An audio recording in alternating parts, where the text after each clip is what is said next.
Hello, and welcome to episode 70 of Movies and Us. I am your host, Marcus. And I'm TJ. And this is the movie review show, movie review show that reviews genre movies from the beginning. Sometimes I'm keeping that. Whatever. And, it's been a while since you did an intro. Yeah, or pay attention. So yeah, it's been like a minute.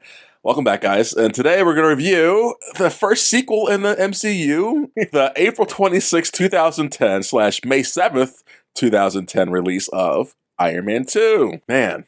Jesus, that's a lot to say, TJ. Well, you didn't need to go too specific. You could just said the 2010 release, but okay. Well, because I don't want to say it again later. Like, it was released, whatever. Anyways, this movie, God, do I just start with the box office or go straight to the people who made the thing? We usually go to the people first to get the credits out of the way. Okay. So, Iron Man 2 was directed by, again, director Jon Favreau. Screenplay by Justin Theroux. What's everyone's real last name? Theroux? I think it's Theroux, yeah. Yeah.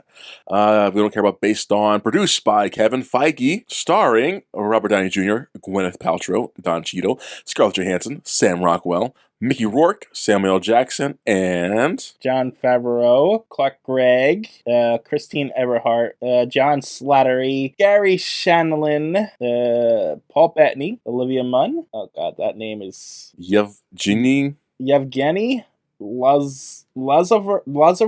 Yeah, you did good. Kate Mara, Stan Lee makes an appearance as he always does. Christina, Amapar, Bill O'Reilly, Elon Musk. Don't sound so deflated with those names, man. Bill O'Reilly, Elon Musk, Larry Ellison, Adam Goldstein, and that's it. An interesting note about the cast: the little kid that plays Iron Man, like that has the Iron Man mask on in this movie. Yeah, I think. Where is it? I know what you're gonna say. It's been I think canonized. So yeah. Yeah, but I'm trying to figure out. It's Jon Favreau's son Max. Okay. And apparently they wanted to be a young Peter Parker Spider-Man canon for the MCU, which Tom Holland supported, and who else? The director, Jon Favreau, John Watts. Yeah. Said he had suggested it to Feige. So I don't know if it's canon or not, but hey, whatever. Yeah, it can add to your enjoyment or not. Who cares? Doesn't matter. It doesn't matter. Is that it for that part? It depends. For that part, for the credits, yeah, that's it. Yeah. You can either go to the box office or behind the scenes, whatever you want. I'll let shit first out. Runtime is 125 minutes versus 2 hours and 5 minutes. This movie had a budget of $170 to $200 million, and it made a whopping $632 million, which places it in the top 10 box office, guys. 632, you said? What it made? 623. Did I say 32? I thought you said 32. Probably. I have dyslexia. I can't even say that word. Jesus. I say things wrong sometimes, guys. It came out with a box office of $623.9 million. Whew, man, it's been a minute since I did this. Yes. So yeah. Yeah, top 10. I graduated high school this year, so I've seen most of these movies, and like, man. Number 10. It's on number 12. Number 12 was that year's Best Picture winner, and that's The King's Speech. It's okay. Never heard of it. It's okay. It's a good movie. It's okay. Then 11 was a remake, Clash of the Titans. It's not good. Never saw. Yeah, you're fine. Number 10. I saw the original, though. That's a good movie. I think I own the original on DVD somewhere. Oh, we should watch. I don't want to watch it. We should do that thing, man. Damn you, man. Thank God we were talking about other shit. We should do what thing? Watch the original, then a remake and all that kind of shit. But that's just a lot. That's a lot of work. That really is. But I still think that'd be a fun thing to do. Number 10, How to Train Your Dragon. I love that series so much. That and Kung Fu Panda. Love this series. I hear everybody talk about those series. Never saw either one of them. They're genuinely fun. Number 9, Despicable Me. I hate that series. I don't care about the Minions. Never saw that either. Number 8, Tangled. That's Rapunzel. Yeah, I saw that one. Yeah, was it good? That's the Rapunzel one, right? Yes. I don't remember if it's good or bad, so it's probably average. Okay. At number 7, the first in the live-action movies on this list is Iron Man 2. We'll get to that. Yep. Number 6 is the Twilight Saga, Eclipse. Is that the last one? I didn't. I saw the first one in the theaters with a girl, and I read the books, but the crappy books, but I haven't seen any of the other ones in there. I saw the first 2. I saw the first one, I was like, this is bad. Let me give it another chance. So I saw the second one, like, nah, I'm out. I'm done. So yeah, I gave them a chance, those movies. I think that might be the third one, Eclipse. I don't know. At number 5 is Shrek Forever After. Is that the fourth one? God, I don't know. Yeah. I know I saw the first 3. It's in 3D. This is the fourth one. I don't know, man. I didn't see the fourth one. I did see the first 3. This one has Rumpelstiltskin in it, so it's either 3 or 4. So I couldn't tell you. I couldn't tell you. I know the first one pretty well, but the other 2, I can't. They were all blend. Oh, well, the second one has what introduces the far away. Puss in Boots, yeah. Yes, the cat, and then I don't remember what happens in the third one. Yeah. I saw the first 2 recently, and the first one really holds up still. Like, this is a good movie still. Maybe mostly because of nostalgia. The second one's still not bad, but yeah, I don't remember. Yeah, I like Puss in Boots the movie, but the other ones, I don't recall these movies at all. Yeah, I don't think I've seen anything past the third one. So yeah. Number 4, Inception, Christopher Nolan. You never saw Inception? No. I think you would hate that movie, so I should make you watch that. Yeah, I honestly, I don't know what it is. I don't like Christopher Nolan. He is, what's that word? He's not pompous. He's pompous, but he's also pretentious, and he sets up to do big things. What's that word? I just had it. What do you mean sets up to do? He does like ambitious. He's very ambitious. So I do appreciate that about him. But also he's very pretentious and. But ambition's only as good as your execution.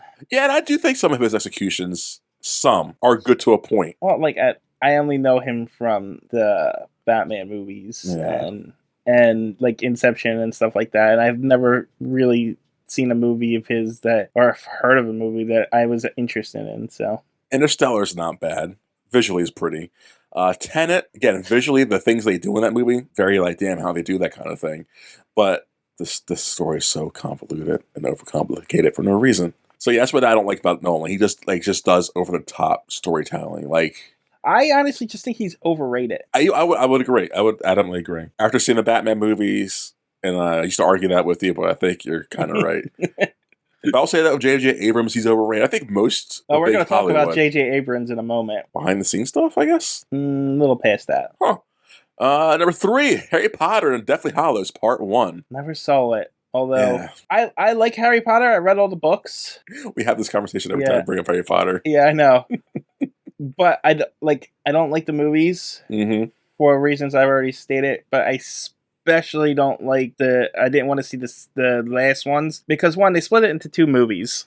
Money. And it felt like a cash grab. Yes. And it seemed like they were introducing characters that were important in that movie that should have been introduced earlier in the series. And I was like, no, this is stupid. Yes. Yeah. Everything. Yeah. Because the Hunger Games did it. I think Twilight does it. Those young adult at that time. Like, let's put them 2 movies. Like, sure. That's why I never saw the Hobbit movies. Like, I don't want to see 1 book into 3 movies. That's ridiculous. Yeah, that is a bit ridiculous. I never saw the Hobbit movies either, though. Yeah, I like the original Lord of the Rings movies, but... I don't. I know you don't, you weirdo. They're good. They're too long, and all they do is walk. Exactly. If it's beautiful walking, it's like, man, makes you go for a hike. At number 2, Alice in Wonderland. Wonderland? The original Johnny Depp one? Yes. Because the second one's called something stupid. I don't know. Yeah, this is the Johnny Depp one. Brutal Looking Glass, maybe? I think you're right. It'll be in the future box office for sure, but because Alice in Wonderland's sequel is Through the Looking Glass. Oh, so it must be that title then, I think. I don't know. That's why that was my first guess. I don't know. Guess how much this one made? Holy shit. What? Okay, Harry Potter made $970 million. This one, Alice in Wonderland, made $1 billion, TJ. $1 billion. Well, we're still riding off of Johnny Depp and Pirates. So yeah. But it's a Tim Burton movie. I know he's got a fan base, and it's a Tim Burton movie, and it's Alice in Wonderland. Yeah, so, but like, damn, man, that's insane. I made $1 billion. No wonder I got a sequel. I made $1 billion, TJ. Holy shit. I actually never saw that movie. It's not good, but it's a Tim Burton movie, so as much as you like Tim Burton, if you like Tim Burton, you like the movie, I guess. But, like, I'm a fan of the Alice in Wonderland formula. Of the, Like, Fish out of water thing? Like, no, like you're gonna disagree with me, but Labyrinth had an Alice in Wonderland feel to it. that's why I probably don't like it, because I don't like Alice in Wonderland in general. So Yeah. that's probably another reason why I don't like Labyrinth. Yeah, like Labyrinth is very Alice in Wonderland, Yes. and I really like Alice in Wonderland. Huh. Okay, that makes sense. That very much is Alice in Wonderland. Yeah, and obviously that movie's adapting Alice in Yeah. Wonderland, so it should feel like it. But I don't know. I haven't seen it, so I can't make a judgment on it. I like the male version of Alice in Wonderland, aka The Matrix. Just saying. I'm kidding. That's not Alice in Wonderland, but okay. And no, it references the f***ing shit out of Alice in Wonderland. In referencing and adapting it is a different thing. TJ. Huh? You just said, no, we're not getting an argument 10 minutes into the podcast. And number 1, Toy Story 3. It's a really good movie, guys. And that's where the movie series should have ended. But, money is great. That's the one where they tried to burn the toys? Yeah. Oh. Yeah. I think I've seen that one. It's so good. It was like, man, I almost cried at that scene. Like, damn, it's my childhood. I'm going to kill these kids. Toys. I know they wouldn't, but like, damn, this is really emotional. But man, that's a good movie. That's how that series should have ended. But yeah. How much did that one make? Oh, Jesus. 1.066 million or billion? How would you say that? I honestly didn't think the billions of dollars the movie theater didn't start to the Marvel movies. I know. That's what I'm saying. So what did 2009? That had to have a billion, I think. It did, didn't it? I don't know. I'm checking right now. That had a $2 billion one, TJ. Oh, 2009 was Avatar, wasn't it? Yep. Okay, so it was 2008 half then. I always thought Avatar was the outlier, and then no, because Dark Knight made $1 billion. Jesus. Yeah. Yeah. Okay, so I guess it started in like around the Dark Knight then. Yeah, it was Dark Knight, because before that was Pirates, and that only made 900. It made 990 or 960. So yeah, Dark Knight was the first one of the Pirates of the Caribbean, Dead Man's Chest, 2006. Yeah, so mid 2000s is around the time where movies really started to break in the money. And it's because, and I'm not trying to be an old person, but it's because there was no streaming. So see it now or wait until DVD and Blu-ray comes in. Oh yeah, making $1 billion these days is way more impressive than back then. Yeah. And that's why the Avengers, Top Gun did it recently. Yeah, but that's because it appealed to a lot of people, whereas everything else is like catering to a certain fan base. Yeah. Whereas that just has mass general appeal. Still haven't seen it. Still have not seen the original. I have no intention of seeing any of those two. I didn't see the new one, but I did see the original, and from what I understand, they kept pretty close to the formula of the original, and I can see why that movie made so much money. Yes, I'm not. The reason I don't want to see it is because I have no feelings toward those movies, positive or negative. So that's fair, but I really like Tom Cruise as an actor. Yeah, he's a great actor. I mean, he's not a very good person, but but as an actor, he's a fantastic actor, and he does a good job, especially in that early stint of his with Top Gun and A Few Good Men and the Mission Impossible series. I have actually never seen a Mission Impossible series. That's insane. Every time you say that, kills me. Yeah, well, it's the same thing. You've never seen the James Bond series, but there's 20 of those. There's only 7 Mission Impossible. So I rather Mission Impossible is more palatable to me. But it's more likely that you've seen one of the 30 James Bond movies than one of the 7. I have seen the Daniel Craig ones. I haven't seen anything before Daniel Craig, but I've seen the Daniel Craig era. Even if you take out the Daniel Craig movies, there's still 20 James Bond movies. What? That's a lot. TJ. I'm just saying. If I never saw one of these Marvel movies and had to watch them, I would probably not watch them because there's how many of these Marvel movies? So I get when people say I've never seen one. I get it. Yeah, you don't want to go to the beginning and watch them all, even though you probably kind of should to a point. But I totally understand. Fair to the James Bond movies, they're very episodic. You don't really need to have seen the other movies to follow them. They're very much standalone. You can just pick up any one, and it's not like you'll be missing out on anything. But they're also very dated and very hammy to a point. Well, so you gotta be in that kind of mindset as well too. That's another reason why I like the James Bond series is because it's generational. Every generation from 1960s on has a James Bond that they grew up with, So would you kind of say it's Doctor Who-esque in that aspect, a new Doctor, a new Bond, essentially? Yeah, I would say so. A new Doctor. The Doctor's is I think Doctor goes back to the 60s too, doesn't he? I believe so. Actually, he might be before 60. So I would know the original Doctor series was in black and white. It was in black, and I know most of it's gone, right? No, actually, most of the first Doctor stuff's still around. It's the second Doctor that's missing a lot of stuff. Because I got to I started watching it from the beginning years ago and stopped around the midpoint of the second Doctor because there was just so many episodes missing. It was getting hard to keep track of which episode was which, and I was like, and when I start something, I have to start from the beginning. Yeah, and that's why, like, again, like, I get why people don't want to watch the Marvel movies, because it seems like a huge, which is still doable, but it seems like a lot to do. And that was my thing with the James Bond. Like, I don't want to go back to Sean Connery and sit through all the Alan Moore, Roger Moore things and all that shit. But like I said, with the Marvel movies, though, you really can't. I mean, you can tune into like a origin movie and be fine with it. Yeah. But any other movies, like connected to this movie and get connected to this movie, whereas James Bond, sure, there's little connections here and there, but you don't need it. You're not missing anything by missing the other stories. Yeah, I think the connections, you pretty much start with the Daniel Craig, I guess. That's where it became like a linear story, right, I guess? I don't know before Daniel Craig, but the ones I've seen with Daniel Craig, it was like...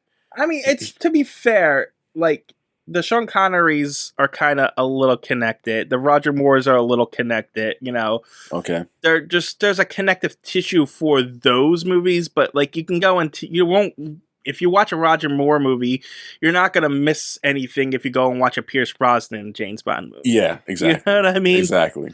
It's but there's small thread lines. Like Sean Connery, there's a character that, you know, gets eaten, parts of him eaten by a shark in one of them, and then in the next one he's like missing a hand and stuff. Okay, that's fine. Stuff like that, like little things. Like, but it's for the overall story, it's not really connective.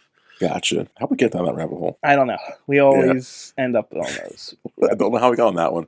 So yeah, that's the box office. That's James Bond and Mission Impossible. That's we're talking about Tom Cruise. You were gonna say something about Tom Cruise, right? Maverick. We're talking about Maverick. We're talking Taka, and I was saying how I like Tom Cruise. Oh, okay. Yeah, I like him in most movies, but I don't like him in other movies. That makes sense. Like, I can differentiate between an actor's work and their body of work and who they are. Like, of course. I think Mel Gibson's a good actor, but great actor. Terrible person. Great director. Hell, honestly, I would still get a drink with the guy.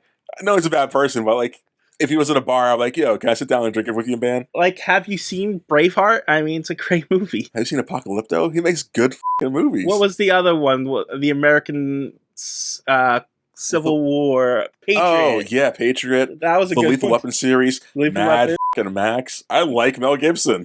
He's a great actor. Yeah. Like I said, piece of shit person for sure. Yeah, you get to differentiate people's body of work before, you know. But sometimes them being a monster helps their on-screen character, Kevin Spacey. So it's great sometimes. And that's the thing, though. You kind of get into a way of thinking with an actor before you find out who they are. Now, every role after you find out is going to be tainted, but all those roles previously aren't tainted with that. You know what I mean? Yeah, because you still have that nostalgia. Now, you might, like, you could read into some of the things you've seen, like, oh, yeah, that was kind of weird, but also, like, it's a piece of work they're doing, and like, they didn't write that thing or something, unless they did. But yeah, no, I get what you're saying. I totally get what you're saying. Want to go behind the scenes on this movie, TJ? Yeah. On Iron Man 2? There's a few things we got to talk about. That's your bookaloo? Okay, what do you got to talk about? Well, first we got to talk about the controversy. What? I didn't rename behind the scenes. So what? The Rhodey controversy? Yeah, the Terrence Howard stuff. And how he's a little bitch. No, I'm kidding. He was a little bitch. He make, from what I recall from hearing, because I didn't read the Wikipedia, his issue was he wasn't getting paid enough, and Robert Downey Jr. wasn't backing him as a friend, because he claims he helped Robert Downey get the part in Iron Man. So he kind of felt bad about that and backstab. Am I correct about any of that or no? From what I'm looking at, I'm having trouble finding it now. Okay. From everything I just said, I've heard from interviews and like shit from years ago, so I can't tell you again. And that's all hearsay from his point, and that, like, so who knows what really is the issues? Like, they're saying that Howard said there was no explanation, and apparently the contracts that right and sign aren't worth the paper they're printed on sometimes. Yes. So that he was pretty much just dropped for no reason. And that he also said, without mentioning his name, that Downey took the money that was supposed to go to him and pushed him out. Yeah. It was also saying that Jon Favreau didn't like working with him. Which I think is probably true because, from what I recall, I think Howard has like an ego and shit like that. Yeah, he said Favreau did not enjoy working with Howard, having to often reshoot and cut in his scene. And they wanted to discuss lowering his salary because they weren't using him as much. And he was the first person they actually hired for the movie, so he had a higher contract. Okay. Rate. So they were talking about lowering his salary because they weren't using him for it, but that's all disputed and stuff like that too. So we don't really know what's happening. Yeah, again, it's all hearsay, but again, like, makes sense from all viewpoints. I do like though when Don Cheadle does a good role in it. Does do a good job. I was about to say that was going to be my next point. I kind of like Don Cheadle better. I like Howard better. I like Howard as an actor this time period. Not counting, again, behind the scenes shit, like how he is as a person, but as an actor, I prefer Howard more. But not saying John Cheadle's still a great actor. He did great in his role. Like, Terrence Howard looks more like what the War Machine should be like, but I don't know. He just doesn't have the personality for it, if you know what I'm saying. I think he does. I don't want to say, like, Cheadle wasn't like... He wasn't a one-liner, or like he didn't fall into the quippiness like the other characters have to. Like his character was written still stern. I think Howard had the more serious sternness, and it felt more like in character. It felt more believable with with him. I never like really believed Cheadle to be a military general or shit like that. I mean, like I said, he doesn't look the part, but I think he plays the part better. Yeah, that's fair. That's fair. I do like when he came on the role on screen. He says the line. I've written my notes. It's me. Deal with it. Move on. It's like, okay, it's like a call to like, yeah, I'm recasting. Who the f*** cares? Let's move on with the movie. Right. But yeah, we don't know enough about it to really dive into it. Mm-hmm. Another interesting thing about the movie, Genndy how do you say his name? Tartakovsky? The guy who did the Clone Wars shorts? Yeah, I'm trying to think. Yeah, it's something. Tartakovsky? He storyboarded this film. Really? Yeah. So I thought that was interesting. I kind of want that book now, but I feel that's a waste of. But like, why? Yeah, I don't know. I don't know why you get anyone to storyboard a film in the first place, but no, I get why you storyboard. But like, why get someone that caliber to story? Because like, in the end of the day, storyboards will change, and like, it's the kind of. I understand why they storyboard it, but I just don't understand why you storyboard comic book movies because they're already storyboarded. Because you're not really following the story. Like, you're not going to follow the Whiplash storyline. You know what I'm saying? Sure, so because they're adapting it to the thing. Yeah, I get that, but still, I mean. But I get what you're saying too. Like if you follow a one-off story like Killing Joke or something, you just do it panel by panel. Maybe adjust a few things, but you have the storyboard right there. Follow that. But yeah, I feel it's a waste of. It's cool they got him, but I just feel like that money could have been gone somewhere else. I guess. Yeah, I mean, who knows if they paid him? Maybe he just wanted to storyboard it, but still. I guess, but like, really? That's just weird. Really? Yeah, no. I just thought it was a weird addition to it. That's very weird. Like, hey, Picasso. It's like having Picasso come to your like. There's like literally do the storyboarding for you. Like, no one's gonna see this. Why are you doing this? I don't know. It was just I saw the name and thought it was interesting. That's fast. That's very fast. That's just weird. Also, they were talks with Emily Blunt to play Black Widow, but she couldn't do it because she was doing another adaptation of Gulliver's Travels that I've never heard of. Doing Jack Black? I guess. Yeah, it's a movie. Yep. Also, we almost didn't get Samuel L. Jackson as Nick Fury. Why not? Probably contract disputes. Yep. And Jackson said there was a huge breakdown with negotiations, and he didn't know if he was going to be Nick Fury. I'm glad it panned out. Yeah, I mean, they eventually came to terms, so... Man, could you imagine the backlash this movie would have gotten able to recast 2 black actors? Oh, yeah, that's true. God damn, that would have been like really like... It would have recovered for sure, but then that would have been really something back then. I mean...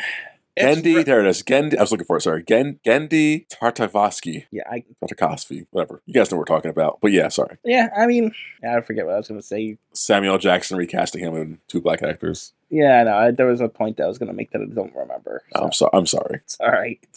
Wasn't that important. I'm just glad they kept Samuel Jackson. Yeah, I mean, fantastic actor, so... Yeah, He's in everything too, so it's kind for valid reasons. He's a good actor. well, he's also in everything because he wants to be in everything. That too. He really likes nerd culture and stuff, so. But see, at the same time, like he's in everything, but he still tries when he's in everything. Even though he's kind of still Samuel Jackson, he's Samuel Jackson as this. Because he's also a fan. Yeah, but like when you have like someone like Bruce Willis and like other actors who will just walk through the fucking roles because money. It's like, well, you're not really trying, are you? Right.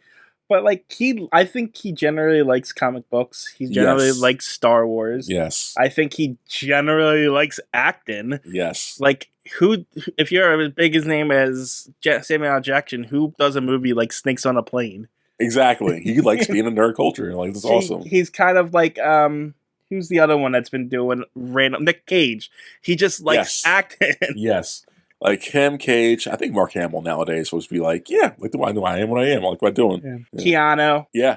Yep. God, some good movies out there, TJ. Yeah, I know some good actors. Mm-hmm. Are there any female versions of that? Or they just pop? Like, I know Hollywood's really harsh with female actors, unfortunately. Yeah, it's really hard to like. I don't think I know a modern version of a character like that. Weird. I know Charlize Theron plays characters, but not to the extent like the guys do like that. Streep, I guess maybe, but she's a good actress in general. Unless she's like a nerd culture actress. I mean, the only people I can really pull are from maybe Scarlett from these, but I don't know her other body of work. She's good actually. She's got good art body work like Don John, Marriage Story, other shit like that. But like, what's her name? What's her other name from Natalie Portman? Wait, is she still relevant nowadays? She was just in the latest Thor movie. Oh, who am I thinking of from? Whose other one looks like her then? Who was in a Pirates movie? Was it her? No, that's Keira Knightley. And they look just like, right? The same. It's like they kind of have the same blonde hair and so. No, Natalie Portman was in. She was in Star Wars too, right? She was Padme. Yeah. Okay. And she was in with, I forget what it's called. There was that other big movie she was in with, what's her name from the 70s show? I don't know. I'm gonna tell you, I don't watch that show. The black haired girl. Oh, Mila Kunis. Mila Kunis. She was in it wasn't like hugely popular, but I forget why it was. Like I remember it, so it had to be something. You know what I'm saying? Yeah. And there's no female version of those male actors. That's weird. I mean, unless you get to the voice acting side, but. Oh yeah, I mean, I can name a few voice actors off the top of my head. Yeah, exactly. But I'm just. Jennifer Hale is the first one that comes to mind. Yep. Me. So I just thought that was fascinating. That's fascinating. But yeah, Hollywood's just a bastard like that. So yeah. Oh, Sigourney Weaver. Oh yeah. Yeah, because she does do a lot of nerd stuff. You're right. Yeah, but it took us that long to get to her. That's sad. Wow. Well, it's definitely sad considering we covered every. What about Jamie? Yeah. What about Jamie Lee? Jamie Lee Curtis is another one. Yeah. There we go. We found some people. It took us a minute. But it's sad because we had to dive. We really did. Dive way back. And I feel like they're not relevant. You know, I think, who's the first one you said? Sigourney Weaver is more relevant than Jamie Lee. Well, isn't Sigourney coming up in another Aliens movie or something? I don't want to see another one. And I think there's another Halloween movie coming out with Jamie Lee Curtis. Yeah, but Jamie Lee like truly sticks to just those movies, I feel. Whereas I know I've seen Sigourney and other. She was in Galaxy Quest, which was a great movie. She's in like Hall and other sci-fi movies. What about the lady that is in every Tim Burton movie? Oh, Helen Connor. Helen Connor. Yes, yeah. Well, that's her husband though too, right? So I guess so. And who was the other one? Not to discredit her for anything like that, but yeah. Who was the other popular? She was in Beetlejuice. Oh, Ryder, right? Winona Ryder, yeah. Well, she does Stranger Things right now. Yeah. So there's some actresses. Okay. We had to really think big, but they don't really do anything big nowadays. And I have to pull from like the 80s and 90s because I don't know. I don't watch movies from modern day movies. So, well, I guess it's now like. I mean, I guess Gwyneth Paltrow too from this same movie. You said it earlier, didn't you? No, I said. Oh, Scarlett. Well, Gwyneth Paltrow doesn't do anything, does she? What? Outside of Marvel? She was a big name outside of Marvel. Still though, or like? Oh, I gotta look up her. I know she was in Seven. That's the only movie I know she's in. She was in Hook. Okay. a bunch of movies that I never heard of before. 7. Great Expectations. I think I've heard of that one. That's a book. Shakespeare in Love. Okay. The Talented Mr. Ripley. Oh, wow. So she's been in a few movies, huh? I mean, she's got a long list of movies here. I'm just picking the ones that I know. Yeah. Austin Powers and Goldmember. She was in that movie. Holy wow. Obviously, the Iron Man movies. Apparently, she was in Glee, the 3D concert movie. Ew, it's a 3D movie in that show. She's throwing there, right? But that's a testament, though, for these actresses to still be in the limelight like that for what they are. That's not bad. Yeah, her first credit is Shout from 1991. I don't think I've heard of that. And she apparently played the young Wendy Darlin in Hook in 1991. Oh, wow. So that's cool. Yeah, so she's had quite a career because there's at least 24, maybe 36 movies here. Oh, wow. And I know she must have been popular to be in these movies, too. So, like, I would have thought so, but I never saw any of these. Yeah, no, there's like, if you go down her list, it's Shout, Hook, Cruel Doubt, Deadly Relations, Malice, Flesh and Bone, Mrs. Parker and the Vicious Circle, Higher Learning, Jefferson in Paris. TJ, you're doing what I do with the box office. Yeah, I know. I'm just literally, did you hear of any one of those? Oh, no. That was my point. Oh, okay. Yeah, no. Like, Moonlight and Valentino, Hard 8, The Pallbearer, Emma, Sliding Doors. Like, I've never heard of any of these movies, so that's my whole point. Okay. She was also in a bunch of TV shows, too. Well, not really, now that I'm looking at it. Saturday Night Live, Clerks, the animated series. Oh, she was actually in Glee. That's why she was in that movie. Oh, okay. Anyway, yeah. I was just pointing out that she is a bigger actress than you thought she was. For sure. No, I always knew she was in it because she just has her own personal stuff she does. But she's not one of those people who are just like, not a bad person, just off the deep end a little bit. She's too Hollywood in that sense, but that's the stuff I know about her. I never knew she has that big a filmography. Yeah, I mean, it's not a well-known filmography, but it's a big one. I'm sure people who really are into those kinds of movies, because I'm sure people know her from those. I would think so. Yeah, those things. So yeah, and other behind the scenes stuff. Not really. No, I mean, I think I went over everything that I wanted to talk about. Okay, so I guess we're gonna start the review, huh? I don't know. Are we? We're 40 minutes in. The trailer for this movie was before Sherlock Holmes movies. I just thought that was funny. The trailer for this movie was in front of the Sherlock Holmes movie. Did that come out the same year? I don't know. I just know they're both Robert Downey movies. Yeah. No, Sherlock came out in 2009. Oh, wow. Okay. So the trailer for a Robert Downey movie came out in front of another Robert Downey movie. That's smart advertising right there. Yeah. So let's get into the review. But before you do, did you have any trailers? Yep. What you have, TJ? And this is where I said J.J. Abrams is coming back in it because the Star first trailer, Trek. Super 8. Super 8. That movie. You didn't like that movie? I don't like love letters to Hollywood. Let's say that. I don't know what it is, so. It's about kids with a Super 8 camera. It's very an homage to Spielberg movies. Well, it's made by Spielberg too. Yeah, it's very like, hey guys. It's very Spielberg. It's Spielberg and J.J. Abrams, and yes. I looked at that combination. It's like, I'll pass. Yeah, you should pass. It's not bad. It's definitely not bad, but it's like, man, they're just sucking their own dicks at that point, guys. Like, which is cool. Make people want to make movies in the future, so that's good. But like, god damn it. Also, there's a lot of lens flares in that movie. A lot of lens flares. And the only other trailer that I got was The Last Airbender. So good. Which we don't need to comment or talk about on because it's not an actual Avatar movie. So it's so good, TJ. Yeah. Okay. And so was Batman and Robin. No. You know, it's fun. I never finished that movie. I've started it multiple times. I could not finish that movie. Oh, The Last Airbender? Yeah. At first, I thought you were talking about Batman and Robin. I was like, we watched that movie. Yeah, that one I unfortunately sat through. Last Airbender, I never saw the series until like recently. I've seen that movie. I started seeing that movie beforehand. And I just even knew back then, like, this is not worth sitting through. I can't finish this movie. And for the series, pretty damn good. Yeah, I agree. Pretty damn good. But yeah, that's behind the scenes. Let's get into Iron Man 2. So we start with the credits kind of rolling, and as the credits are rolling... We actually start with something we probably won't see again. The Paramount symbol. Who owns it now? Oh, Disney. Yeah. Yeah, that's right. So, I think this is the last one. Oh, that was the other interesting thing from behind the scenes. Apparently, this movie was included in a predetermined legacy distribution deal that was signed before Walt Disney purchased Marvel. So Paramount got to distribute the film and collected 8% of the box office. Oh, wow. Yeah, and then the rest of it went to Disney. 8%. So, yeah, this is probably the last time we'll see the Paramount thing, and then we also had the Marvel flip, which is the generic Marvel flip. So, sorry. Okay. So yeah, after the Marvel, after the Pandora, after the Paramount and Marvel flip, we start hearing. Well, during that, we hear some voiceover. We hear the hearings are going on. No. Tony's not the hearings. I'm sorry. Yeah, we hear from the first movie, the ending press conference of Tony Stark revealing, "I'm Iron Man, guys," and we end up in Russia, Moscow, at some guy's apartment. Some guy is Mickey Rourke's character, Whiplash. His real name is Ivan. So, my first question.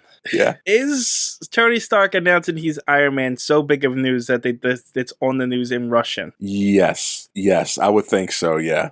All right. Is it big enough news to be in Siberia? I would think so. I would think it's big enough news just because the not only this tech genius, but also this military man who now has his own Iron Man suit and just admitted to this. I think it's like could be a national threat to our nation or any other nation. I think it's big enough news. All right, that's fair. Yeah. So like, and Russia hates us and vice versa. So like, of course they're like, yo guys, that's why we don't like them. So that makes sense why they would be televised. Okay. So second, yes, this is not a question. This isn't really Whiplash. Okay. Details. This is technically an amalgamation of the fifth with Whiplash? Fifth? The fifth one, yeah. Any reason why? Do you know? I don't know. I guess they just wanted to combine I think they wanted to have the connection between Tony Stark and, the whole fathers thing, because that's purely for this movie. But okay, and sure. They wanted the whole Russian angle, and the fifth Whiplash is the one that was Russian. Okay. Because the fourth one was just like a construct. In fact, it was called Construct. So the one at the daddy issues, which number was that? It was this one, I think. No, there was no one that had daddy issues that I'm looking for. No one had daddy dies and was betrayed by the Starks shit? No, that was purely for this movie. Oh, huh. Yeah, but...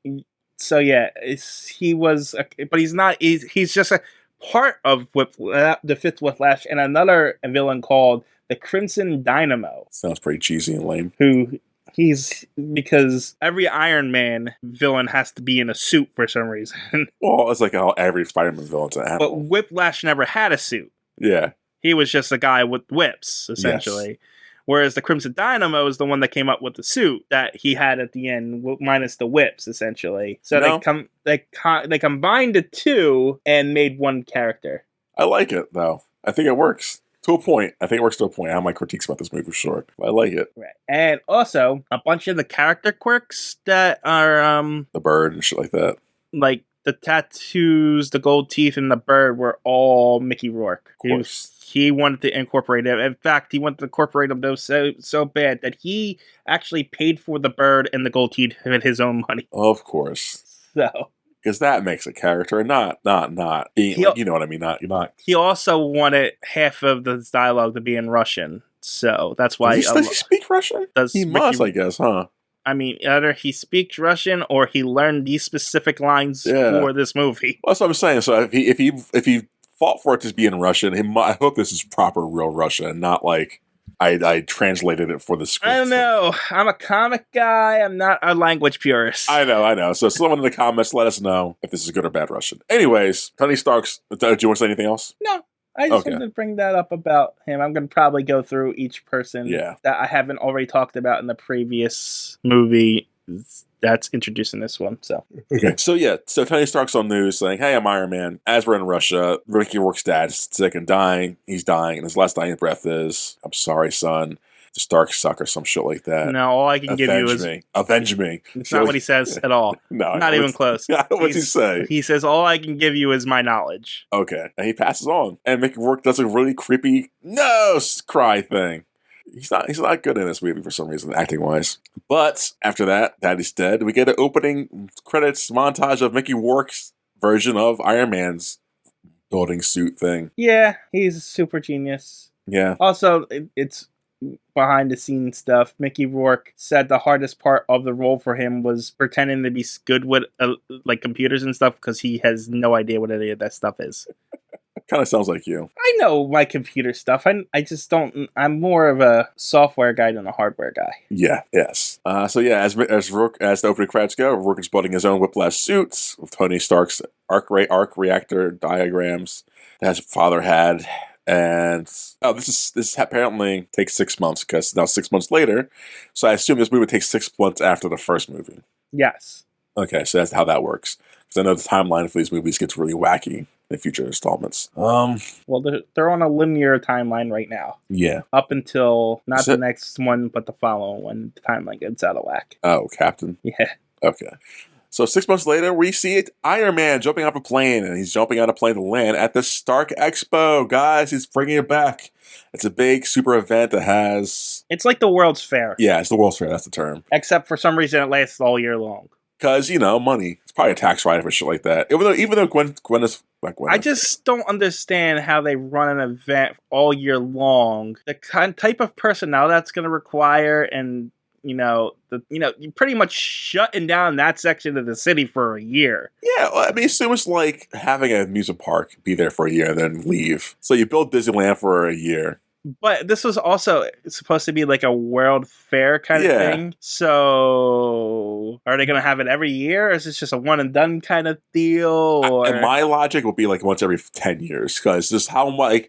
And again, I think the 1 year thing is stupid too. Because like how much shit can you show in a year? I think maybe a month worth of shit is like how much innovative stuff will people be enough... Like how like... be interested enough to care. Like, there's so much to have to go for a year. Yeah, I mean, is it 24 hours a day you do this for? Like, is it a year thing, or is it like? Yeah, I don't know. I don't know how it works, and like, do you really have enough inventors in the world to sustain this every day for a year? Exactly. What coming up with a new product?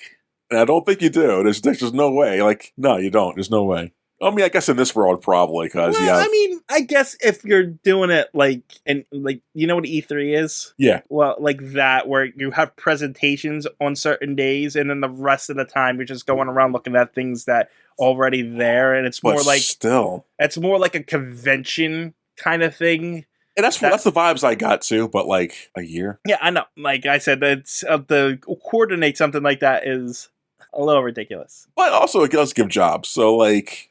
But the company has to lose. It's a billionaire company. Who cares? It's got to be a tax write-off or something because he ain't making money out of this. Well, he's not making money with anything, really. No. Like, he's not selling his technology that he has. Yeah. He's gotten rid of his the weapons selling side of his thing. I'm not even sure what his company does right now.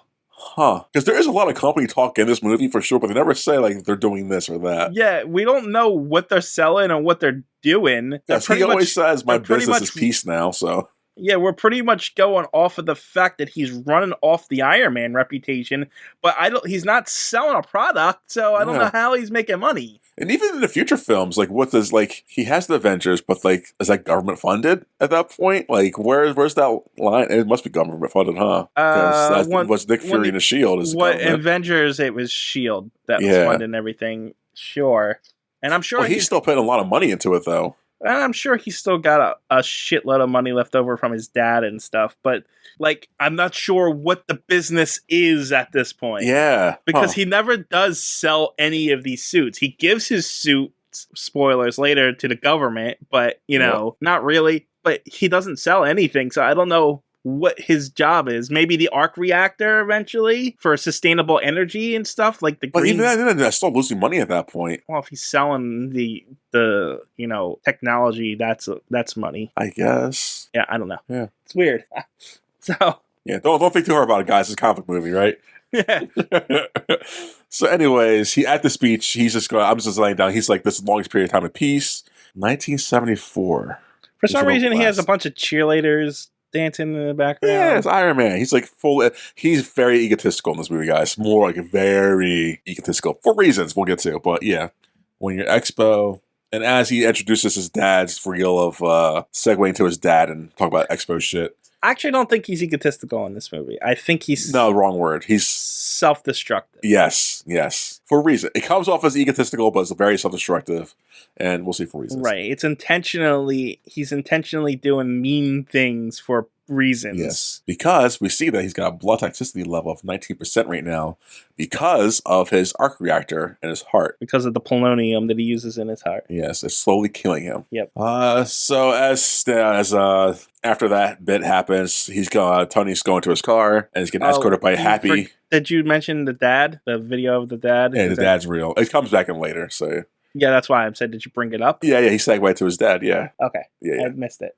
No, you're fine. You don't pay attention to me. It's fine. You're my co-host, but not always. So as too busy fixing your mistakes. Happy takes Tony to his car. We get into Stanley cameo. He's supposed to be Larry King. You know what's funny? What's up? Up until this movie, this viewing of this movie, I always thought that was Larry King. That's funny. That's ageist of you. I never paid enough attention to realize that was Stanley up until this point. I mean, I guess if you're not paying attention, it's such a quick thing. He doesn't say anything in it. And they're both very old white men, so... All I heard, hey, that's Larry King, and I'm like, oh, that's Larry King, okay, whatever. Yeah. Never even picked up that was Stanley. Even to the fact where I didn't even realize there wasn't a Stanley cameo if there wasn't a Stanley in it. That's hilarious. Wow, TJ. I mean, that's funny. So anyways, after that Stanley cameo, we get to the car. As they're about to leave, Tony is approached by a female. He's like, "Ooh, who are you, lady?" And she's like, "Here, I'm here to give you a subpoena. The government wants your suits. Go talk to them." And next scene. They sent a very attractive woman to serve him because, of course, he's going to fall for it. And he has a thing in this movie where he doesn't like things handed to him. Right. Is that from the first one? Is that I don't remember. I was going to ask you the same question. I know he's got a habit of like learning from his previous mistakes in the other movies. So does someone hand him something in the last movie which makes him not want to be handed things in this movie? I don't remember.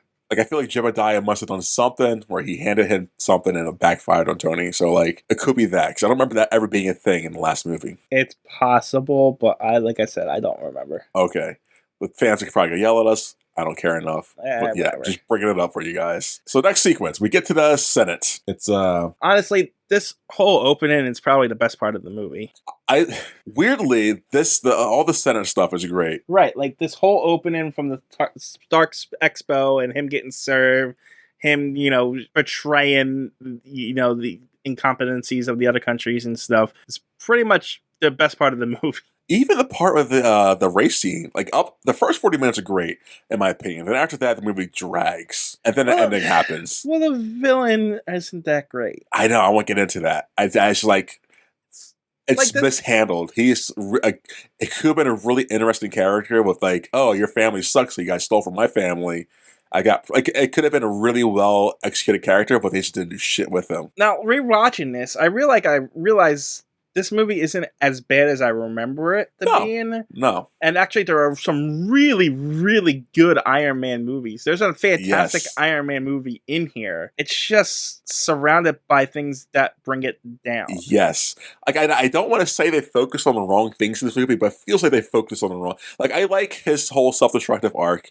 I just wish there was more. Well, the problem is they have a villain that is the evil version of Tony Stark, and it's like, this is the start of this trend. We need to do the evil version of the character, and it's not even an accurate portrayal of the character from the comics. Wait, who? Whiplash or Sam's character? Whiplash. No, see, I was thinking other. I think I like Whiplash. I didn't like Sam Rockwell's character. Well, he's another problem. Like Whiplash, but my point is, Whiplash is the evil version of the brilliant genius side of him and stuff like that. And Sam Rockwell's the other side of Tony, the evil Tony. So they have two villains who are the evil sides that are like... They should have made it one character, or they could have done something else with that. Yeah, there's too much correlation going on.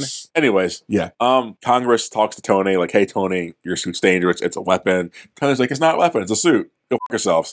And they're like, give it over. It's a prosthesis, he says. Yes, it's a full body prosthesis.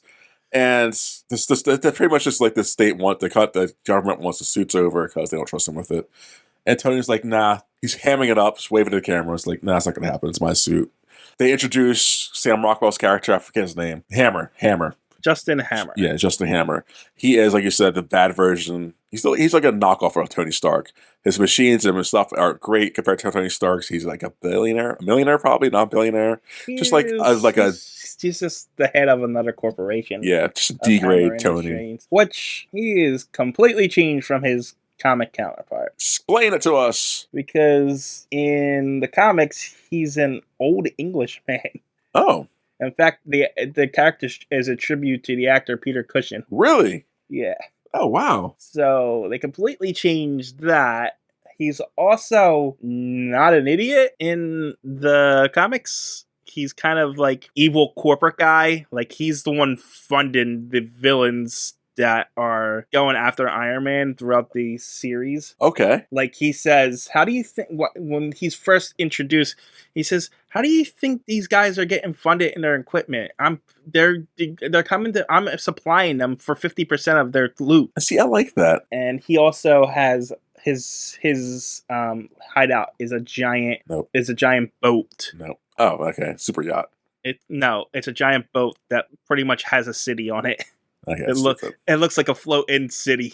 Okay, you lost me there. But the rest of that's pretty decent. And that character is pretty much, besides the character himself, like physical, he still funds the villain, so I got that part right. Yeah, I mean, this whole storyline is actually loosely based on a storyline called Demon in a Bottle. Okay. Where everything's closing in on Tony in the comics. Like, S.H.I.E.L.D.'s trying to take his company, take control and interest of his company. He's having problems with his reputation as Iron Man, and because at this time Iron Man is known as Tony Stark's bodyguard. Okay, that's right, yeah.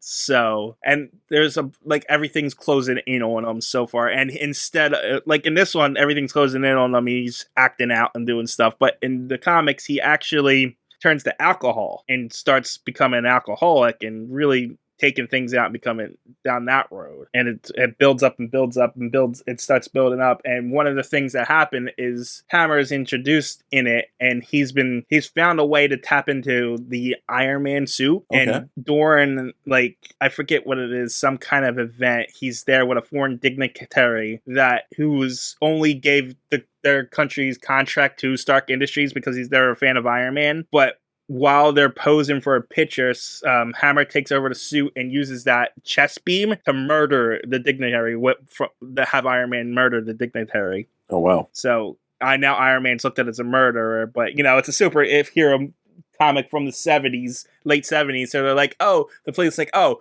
you say the suit was tampered with? Okay. Yeah. We believe you. You can go solve this. But, what? Whatever. Yeah, not anymore. No. I mean, he is rich, so he would probably like, okay, we'll give you the benefit of that. Yeah.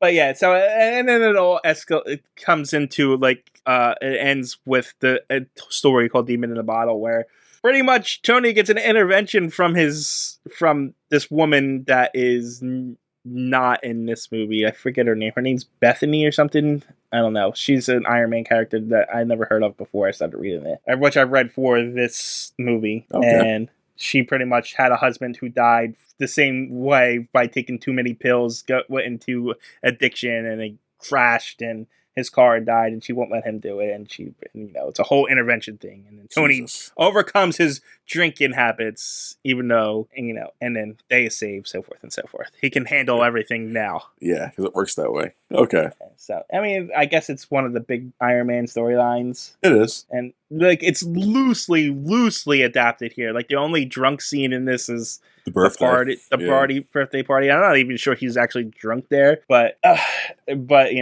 this is more of taking the closing in and self-destructive natures of things. And at this time in the comics, Jarvis is an actual character and a butler working at Avengers Tower. Okay. And during one of his drunken rages, Tony comes in with a woman and pretty much yells at Jarvis for no reason, causing Jarvis to quit and stuff. So yeah, that's your comic lore for this episode. Thank you, TJ. Back to the movie. During this sequence, we get to introduce to Rhodes, recast as Don Cheadle, cares. And we see Hammer. That's right, Hammer. He is claiming like other countries will come to this, get the Iron Man suit. This is dangerous. We turned it over for the government. And we haven't seen Hammer since this movie, right? Who? Hammer since this movie? Hammer? No. Oh, since I was thinking the same thing. Because he leaves and gets arrested, he doesn't die or anything. So I think it's the only time we see his character. Huh. So he'll probably make a return in Yeah, the Iron Man shows eventually. I would hope so. Okay. Is the actor still alive? Yeah. I was just thinking he seemed like a big part of this movie to never show back up again. Exactly. And the movie did do well enough that, like, weird that they didn't have him back. Yeah, I mean, like, I know Stane died in the last movie, I think. Who? Obadiah Stane. Yes. So there's a reason why he didn't come back. So, yes. Okay. Yeah. Hell, he could have, this guy could have funded and hired the Mandarin. True. Yeah, but no, those stupid twists in the later movie. So, as they're claiming that other countries are starting to copy this suit, Tony decides to hack into those countries' video camera footage and show the Senate what's going on and how ass backward the suits are, and they're not close to his suit at all. But also one of the countries, I think Korea or something like that, Hammer's there, and like they see that Hammer's actually working with other countries to do the thing. So, yeah, Hammer's not a good guy, guys. He loses his contracts, too, from this. So, Senator Stern. Why did I have Senator Stern written down? Doesn't matter. He's the antagonistic senator. Yeah. He comes back in later movies, too. I don't remember. Hal Hydra, man. He's in he's in the Captain America movies. Oh, right. Yeah. I think he's actually in the Agents of S.H.I.E.L.D. show, too, for a bit. Yeah, probably. So yeah, Tony Stark wins this verbal sparring match with the Congress and walks out. So, yeah, like I'm not 100% up on laws, Senate laws and stuff like that, and I'm not sure how the regulatory boards and stuff work. But couldn't they just like vote to have Senate and the House vote, say, hey, he needs to give this over, and then that's it? You would think so, but is there laws against owning a suit such like this? I guess, like, could they legally do the thing? I don't know, because it's not. It's technically not. So, like, when it comes to like where you define a weapon, all I'm saying is that technically, I don't think they can force the issue, but honestly, if the government really wanted it, for sure. They could have just like all voted, say, "Hey, yeah, we're doing this. We're going to your house and we're taking it." They want it because that will cause a big problem with people who are like, "No, that's his property. It's not technically a weapon. That's his right to have that shit." Because I mean, but it technically is a weapon. But it is it? It has missiles on it. It shoots beams. It does shoot beams and missiles, I guess, right? So, but there's like First Amendment right? So, like, Second Amendment, wherever the bare arms one is. So, like, Second Amendment. Okay, that's what I thought. So, it's like, they take but you that have suit. Right to bear arms. It doesn't give you a right to own a tank. You can't own a tank in America? You can't, no. But you're right. But, like, I know, I get what you're saying. It's just like, but he's also he's also a guy in that field. So he owns, he sells weapons, for fuck's sake. And technically, if you wanted to look at it from a legal standpoint and you wanted to go attack someone like that using the Second Amendment, you'd be like, the Second Amendment technically says you have a right to bear arms in a well-regulated militia. Yes. So, but they leave that part out, TJ. You know this. You know that. Right. But no, if you're a conservative on that side trying to get this guy's weapons, you'd be like, you're not on well-regulated militia, so you need to hand over that stuff to us. I don't know. It'd be very messy if they just went into his house and took it. Since when does a conservative care? I'm just saying in general. I'm just saying, like, it would have been messy. That's all. Just saying. So, anyways, I don't want to get too political with this, DJ. So, anyways, I'm just saying, there's if they really, really wanted it, there's government. If they really want anything, they're going to do that thing. We're going to just change a few laws, vote to change a few laws, and be like, okay, it's ours now. Oh, for sure. For sure. Especially after the Monaco incident. So as that's hearings going on, we flash to Whiplash real quick. He's finally built a suit. He's got the whips that look really cool. The thunder crack and all that shit. I like his outfit a lot. And we see how he's advancing his technology. Go back to Tony Stark, and he's in his house doing things. What's he doing? His suit uses Tony sticks. Tony is getting sicker by the day. No healthy repayment. No healthy thing known, and he's hiding from Pepper Potts. Pepper's upset with Tony and his decisions because he's becoming, like I say, self-destructive throughout the whole thing. He gave away his whole art collection to the Boy Scouts of America for some reason. Because he's dying, so he wants to do some good things, I guess. Yeah, but he literally just says in the next thing, I don't care about the liberal agenda. I love that. It's boring. I do not care. That's what he says. Yeah, or maybe he does care. He's maybe just putting it up as a front. It's Tony Stark. We can't read him. So yeah, all that happens. But as they're arguing, he sneaks into the conversation. Your CEO, Pepper. It's like, what? I'm CEO. He's like, yeah, baby, you're CEO. Let's just drink some champagne together, girl. It's not what happens, but okay. I mean, for the most part. Another thing I don't like about this movie, because this happens, and then the next thing we know, we're into Grand Prix. Like, I feel like there's a lot of like, bam, bam, bam, bam, bam. Also, at the same time, the movie is very slow. I can't say it has pacing problems, but just something about like the middle of this movie just gets really like dull. So after that, we get to the Grand. Is it Grand Prix? You skipped over the whole introduction of a whole character. What character? What character, TJ? Scarlett Johansson. Not in this scene. They don't go to the Grand Prix before that. Oh, okay. No, okay. So we get back to Russia, because we go back to Russia real quick. Whiplash gets some tickets to the Grand Monaco event, so she's doing some shy, steely shit. So he's going to go there illegally. And then we cut back to, the boxing scene. You're right. It's a boxing sequence. I hope Happy's teaching Tony how to box. Tony's like, I can do some MMA. I'm going to kick you and all that shit. So I didn't understand this. Is he teaching him how to box? Because I don't think Tony needs to learn how to box from Happy Hogan. I mean, it's good to know how to fight, and Happy probably knows how to fight. You know what? I think like in the storyline that I was talking about earlier, Tony is falling apart, and he has to hand over the Iron Man suit. Yeah. Because he literally just murdered somebody. So he goes to Captain America and has him train him in hand-to-hand combat. Okay. It only takes him a day to learn it for some reason. But, so maybe that's what they were trying to get out here. Probably. That he's trying to learn hand-to-hand combat. But, Tony kicks his ass. He does, because he's not cheating, but he's used a different kind of fighting technique, while Happy's still stuck into the old Macho Man way of doing things. Well, no. That makes sense. Tony's using mixed martial arts. Yeah, two different kind of fighting styles. He's using just pure boxing. Yeah, exactly. So Happy's doing old school and doing boxing. Tony sneaks a kick in. I wouldn't say it's old school. It's just mixed martial arts has been around just as long as boxing. It's old school in the sense of American old school. And then, it was, mixed MMA wasn't as popular as boxing was in America back in the day. Well, mixed martial arts isn't just MMA. It's like different styles all over. I know, but I'm saying MMA as the mixed martial arts. That's what I'm saying. Well, yeah, I mean, that's because they branded it that way. But mixed martial arts has always been around. I know, but longer than boxing, actually. I'm trying to say, as Happy Hogan's a boxer, he doesn't care about all the fighting styles. He's in a boxing ring trying to box, and Tony's going to do jiu-jitsu and other shit. Right, but you made it sound like he's stuck in his ways. Yeah, because he's stuck in a boxing mindset right now. But that doesn't.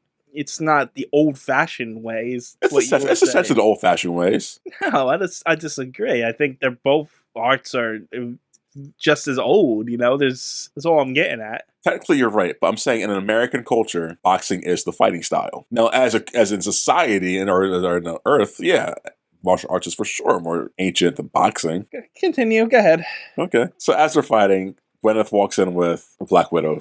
AKA Natalie. What? I didn't say anything. No, her last name. What's her last name? Russian Natalie. Oh, Natalia Romanoff. Yeah, that Black Widow. Natasha Romanoff. And so we're introduced to her, and Tony invites her. She's starstruck. She's like, Natalie. What was Rushmore is what she goes by in this thing. A lot of aliases. So Tony sees Black Widow for the first time. He's like, "Oh, you're pretty. Come on in the boxing ring. Happy." And we didn't mention it, but this movie is kind of sexist.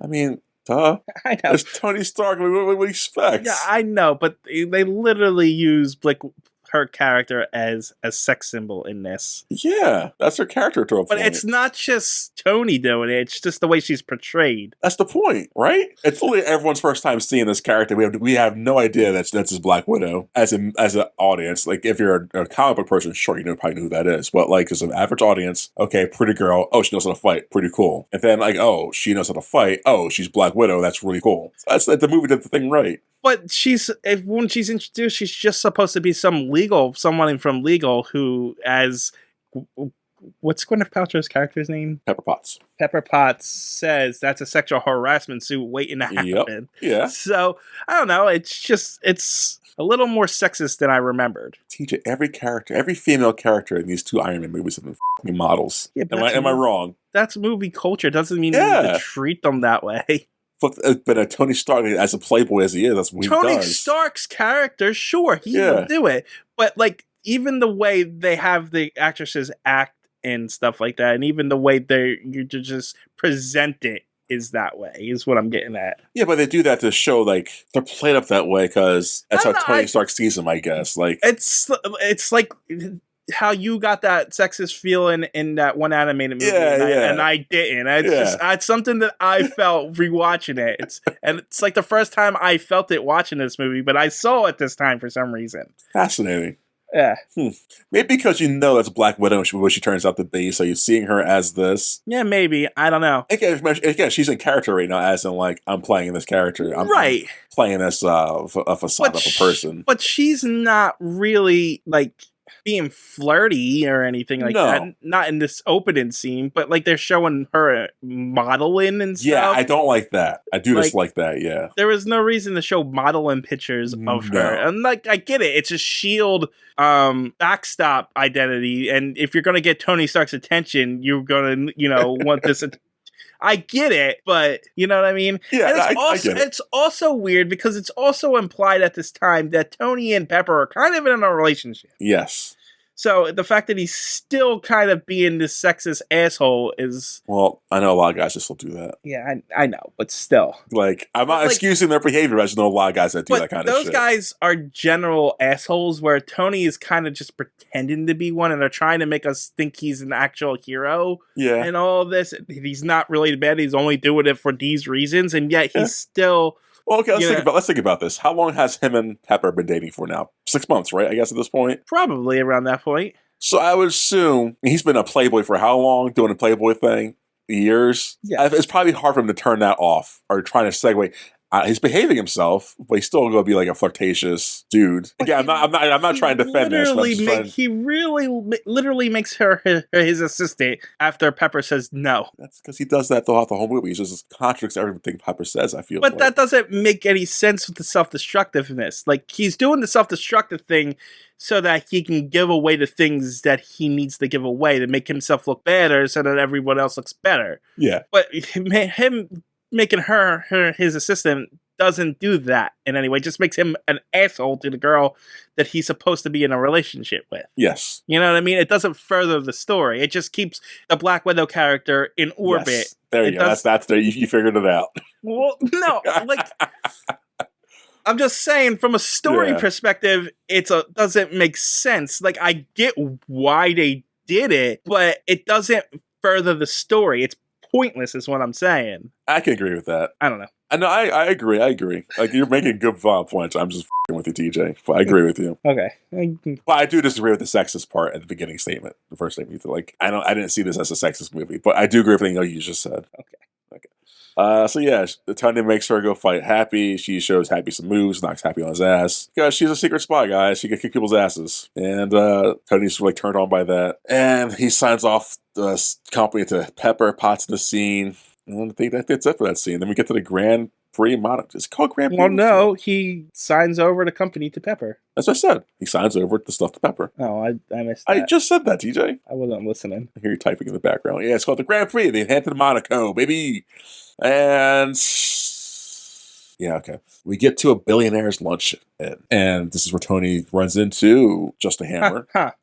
What? Boxing was originated in 688 BCE. Jesus Christ, TJ. And mixed martial arts. Jesus Christ, TJ. Mixed martial arts started in 648 BCE, only 40 years beforehand. TJ. So mixed martial arts was before boxing. I wasn't arguing that. But they're both ancient, is what I'm trying to get at. I know they're both ancient. Okay, here's my term. American pastime is baseball and boxing, TJ, for f***'s sake. Our American pastime isn't in Karate Kid shit. That was like the 80s. American pastime is football. Who are you kidding? But you know what I'm saying? Like, god damn it. Of course, other cultures had fighting in this different style, but American pastime. And Happy Hoagie is a f***ing American guy. If he was some, like, Confucius Says kind of dude, of course he's gonna be doing boxing. Context clues, damn it. I just wanted to prove you wrong. Anyways, at the billionaire's lunch, Tony's with Peppa. He reveals, hey, Black Widows are my new secretary because you're a female. You have no say in this relationship. He's also being interviewed for a magazine, I guess, by some lady. No, he's not. No, he's not. Justin Hammer's there. He's getting interviewed by some lady for... Is it the same girl from the first movie? Yes, they actually mentioned that. Oh, shit. Okay, it's her. Yeah, they actually make a joke that, Yeah, I've been on spreads and shit like that. Tony did a whole spread on her, and Tony said rough and stuff like that. Yes. And also at this luncheon is Elon Musk. He makes You know what? I just go back to the reporter character. I actually like this character because, yeah, she slept with Tony Stark, but that plays not into her character at all. Yeah, no. She's just there to do her job. Yep. Yeah, no. She's not just a thing. She's like... And she just goes along with the jokes. Sure, whatever. I don't care. Tell me about, what's going on here. Yep. Kind of like Lois Lane or... who's another reporter? Another female reporter. Yeah, I thought Mary Jane was... Honestly, I can only think of Superman characters. Uh-huh. I mean, there's... Actually, Lana Lang becomes a reporter. Yeah. And Cat Grant is also a reporter from... but they're all Superman characters. Oh, Vicky Vale from Batman. Yeah. Anyways, Elon Musk is here, guys, so... But Marvel-wise, I can't think of any. Do they even have reporters in Marvel movies and shit like that? Yeah. Peter Parker. Daily Bugle. Yeah. But I don't know any female that's not an assistant in. Yeah, I can tell you. Actually, that's okay. Doesn't matter. Anyway, so yeah, after at that luncheon, Tony goes to test his blood toxicity. It's at 53%, guys. He's getting really sick and he's dying on us. This isn't healthy. So I don't think they say anything important at this luncheon besides, Tony Stark and all that shit. So as Justin Hammer's getting interviewed by the lovely lady, they see on TV Tony Stark's at the racetrack. And why is he there? Because he's suited up. He's going to drive. He's going to drive because he's dying. He's going to live out his wildest dreams. What's up? Lois Lane has always been a reporter in the Superman comics. Yeah. Which started in the 40s. Yep. Where it wasn't really common for, that kind of thing. Yeah, Superman's very innovative. That's interesting. It never even occurred to me. Huh. You can continue now. So Tony Stark's going to drive the Monica race, and they start racing.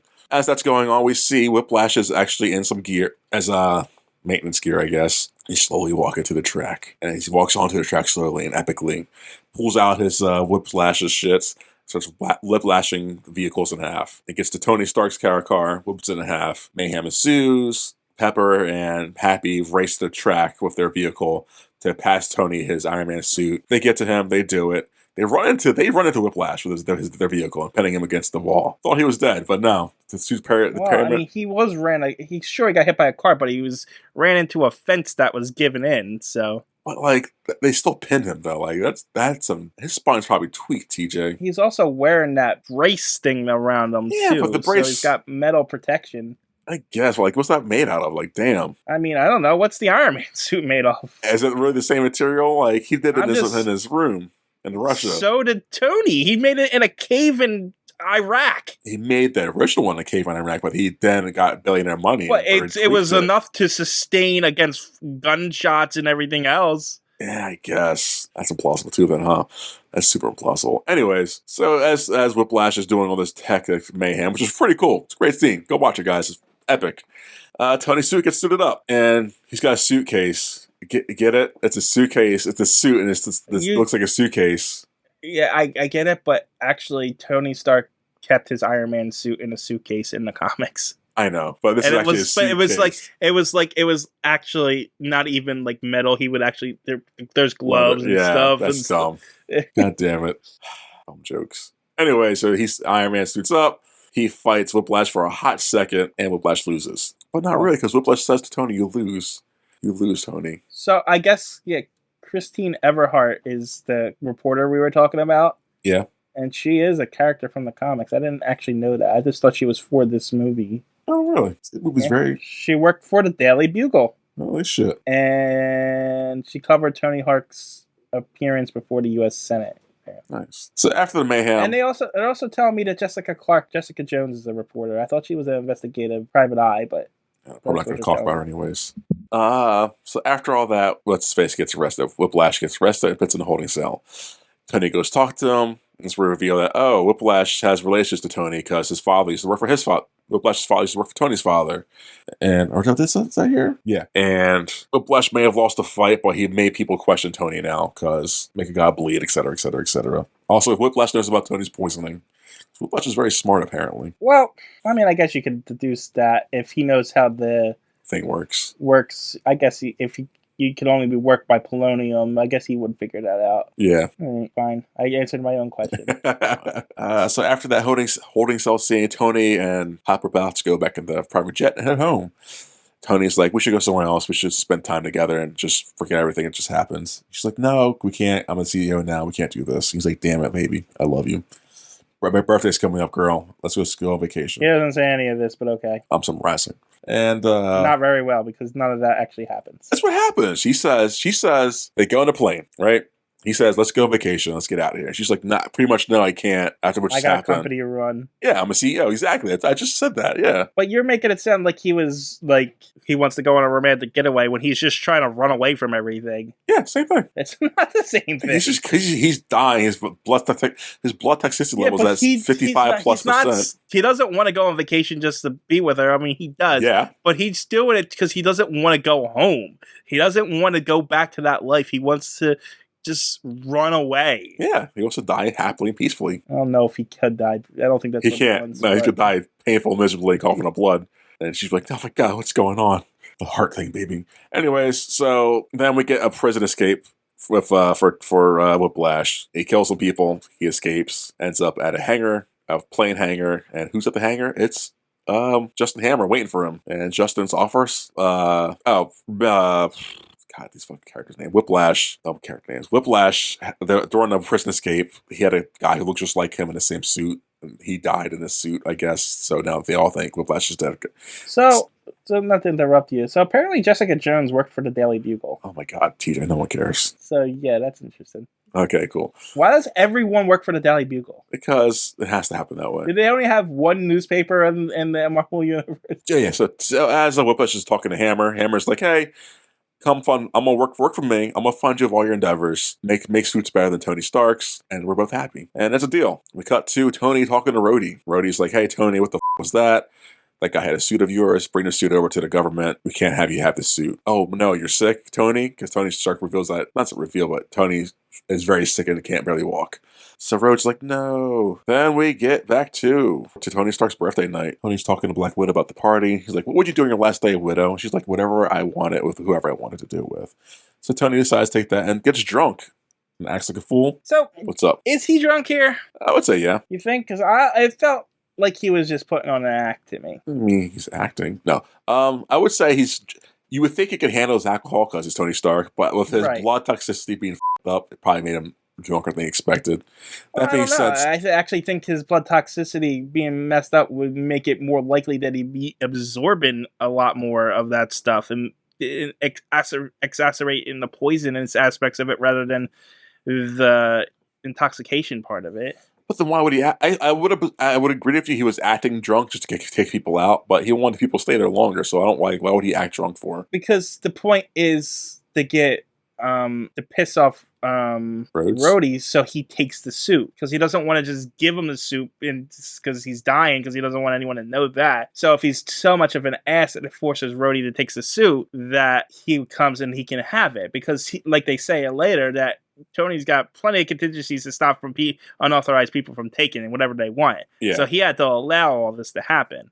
And for someone so intoxicated, he still manages to put up a hell of a fight without. Well, I don't think he's like blackout drunk. I think he's just drunk. And I said, like, usually when someone's drunk, if something serious sort of happened in a drunk moment, you kind of sober up. The adrenaline kick in. And that's what I think is what happened. Like, oh, my friends just suited up, threw me against the wall. My adrenaline's kicking in now. I'm kind of sobered up. It seemed a little over the top. Well, I think it just comes down to the bad directing at that point, or like not bad directing, but just like lazy directing. Because I think they would have told us he was acting drunk in this movie. Like somehow they would have told us. These kind of movies don't like make you think. Maybe I don't know. I really felt like he was acting just so that he could give away his suit. It could have been, but I just don't give enough credit for the directors to like. Well, no, but I do give enough credit to the writers. Yeah. Because they do have done a good job with the MCU. Yeah, they have, but like so they usually spoon feed you a lot of shit. So like they would have said like, oh, by the way, I got him drunk. Like maybe not. I don't know, just the way everything plays out didn't really tie together. That's fair. So Tony's drunk or acting drunk. Rhodes doesn't like it, so Rhodes puts on a Warhammer suit and he starts fighting with Tony. Do some shitty music. It's not really the Warhammer suit right now. It's just a silver Iron Man suit. Yeah, one of the 1,000 of Mark suits. And, you know, Hundreds. there is something unappealing watching two CGI metal suits fight each other. Really? Yeah, I just like every hit just felt like so. I mean, that's like the thing that goes into like watch Superman fight Superman. Is that right? Like two invulnerable things fighting each other. Like, why are we watching this? Well, no, it's different because sure, Superman's invulnerable to a point, but he's still being hit. You know what I mean? His body's being touched. This is just like two machines, you know. Well, so you don't like, but you don't like Texan, the mech and no, I hate guns. This I didn't mind this at all. This to me, for this being in 2010, I still believe the CGI holds up well. I just felt like this is supposed to be this epic fight between these two these two men in these suits, but like they're hitting each other and they're not taking any damage. So it's like, who cares? It's like, oh, you're just destroying our house now. Yeah. I still thought it was enjoyable. I liked it. I don't know. And like the fight ends with War Machine hitting Iron Man into the fireplace. It's like, oh, look at this epic scene. He's on fires. No, not really. So how would you approve it then? I'm just curious. I don't know. Maybe they needed more lasers. Yeah, that's how it ends. They blow each other up with lasers. Yeah, I don't know. It just felt like them being physically punching the things. Unless, you know, when they were hitting each other, you saw the suits being dented, maybe. Yeah, it just felt like nothing was taking any damage. I get that. Like the fight starts with Iron Man, like, using his thrusters and pushing Rhodey through a glass window, and he gets up and said, that'll teach you. You literally did nothing to him. No. Nothing happened there. How's this over already? How do you even think this is over? You created this suit. You know that's not going to happen. No, you're not wrong. The only thing that takes damage is the house. Like, they totaled the house. Yeah, so, I don't know. Yeah, I get that. And it's like, I don't care. Like, maybe it's just me. I don't care how rich I am. I'm not destroying my own stuff.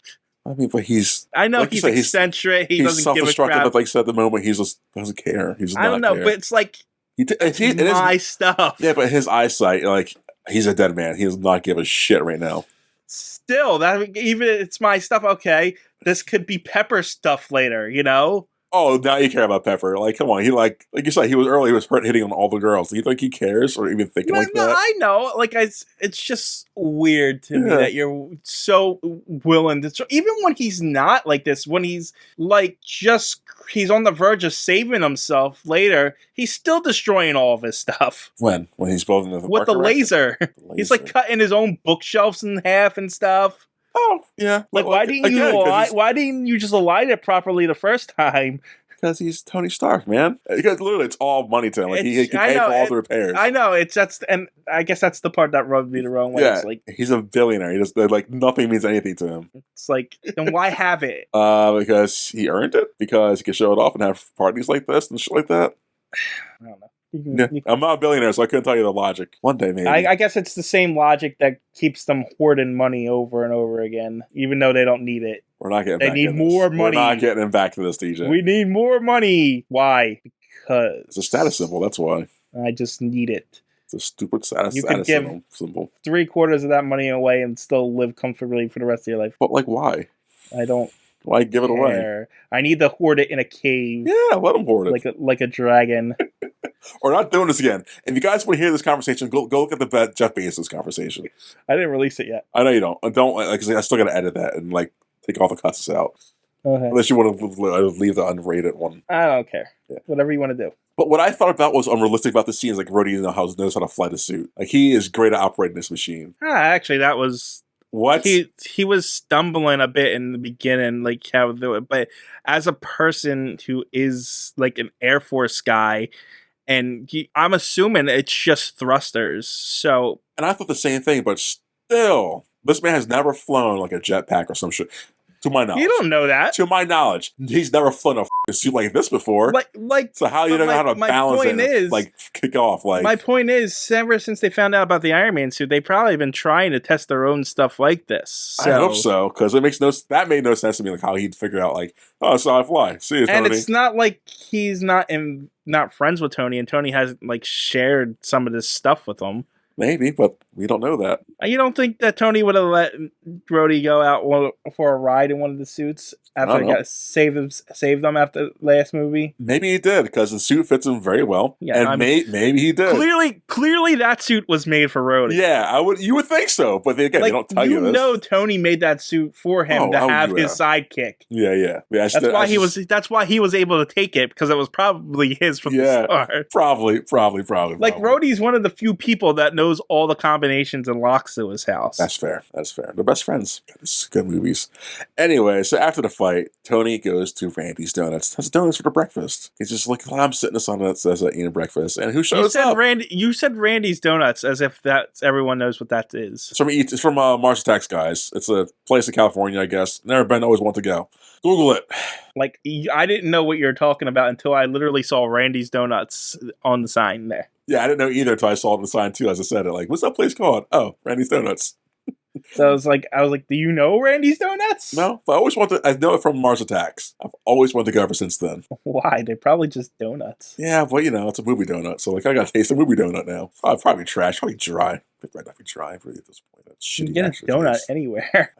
I trust with TJ. I'm a fat guy. I know you can eat donuts anywhere. I eat donuts every day for breakfast.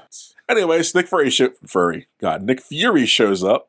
Nick Fury, huh? Yeah, Nick Fury. I'm sure there's a Nick Fury out there. Huh. Yeah, now I'm thinking like there's like an Avengers Fury outfits. Like, yeah, Nick Fury with a dog with an eye patch and a black suit on. There you go. Yeah, about an eye patch. Yep, it's an Iron Man one. That's gross. I'm not king shaming, guys. Everything, it's fine. We all have our things. Anyways, Nick Fury shows up, talks to Iron Man like, "Yo, bro, WTF?" It's like, "I know, man. I know. I'm f***ing up. I'm dying. Blah blah blah."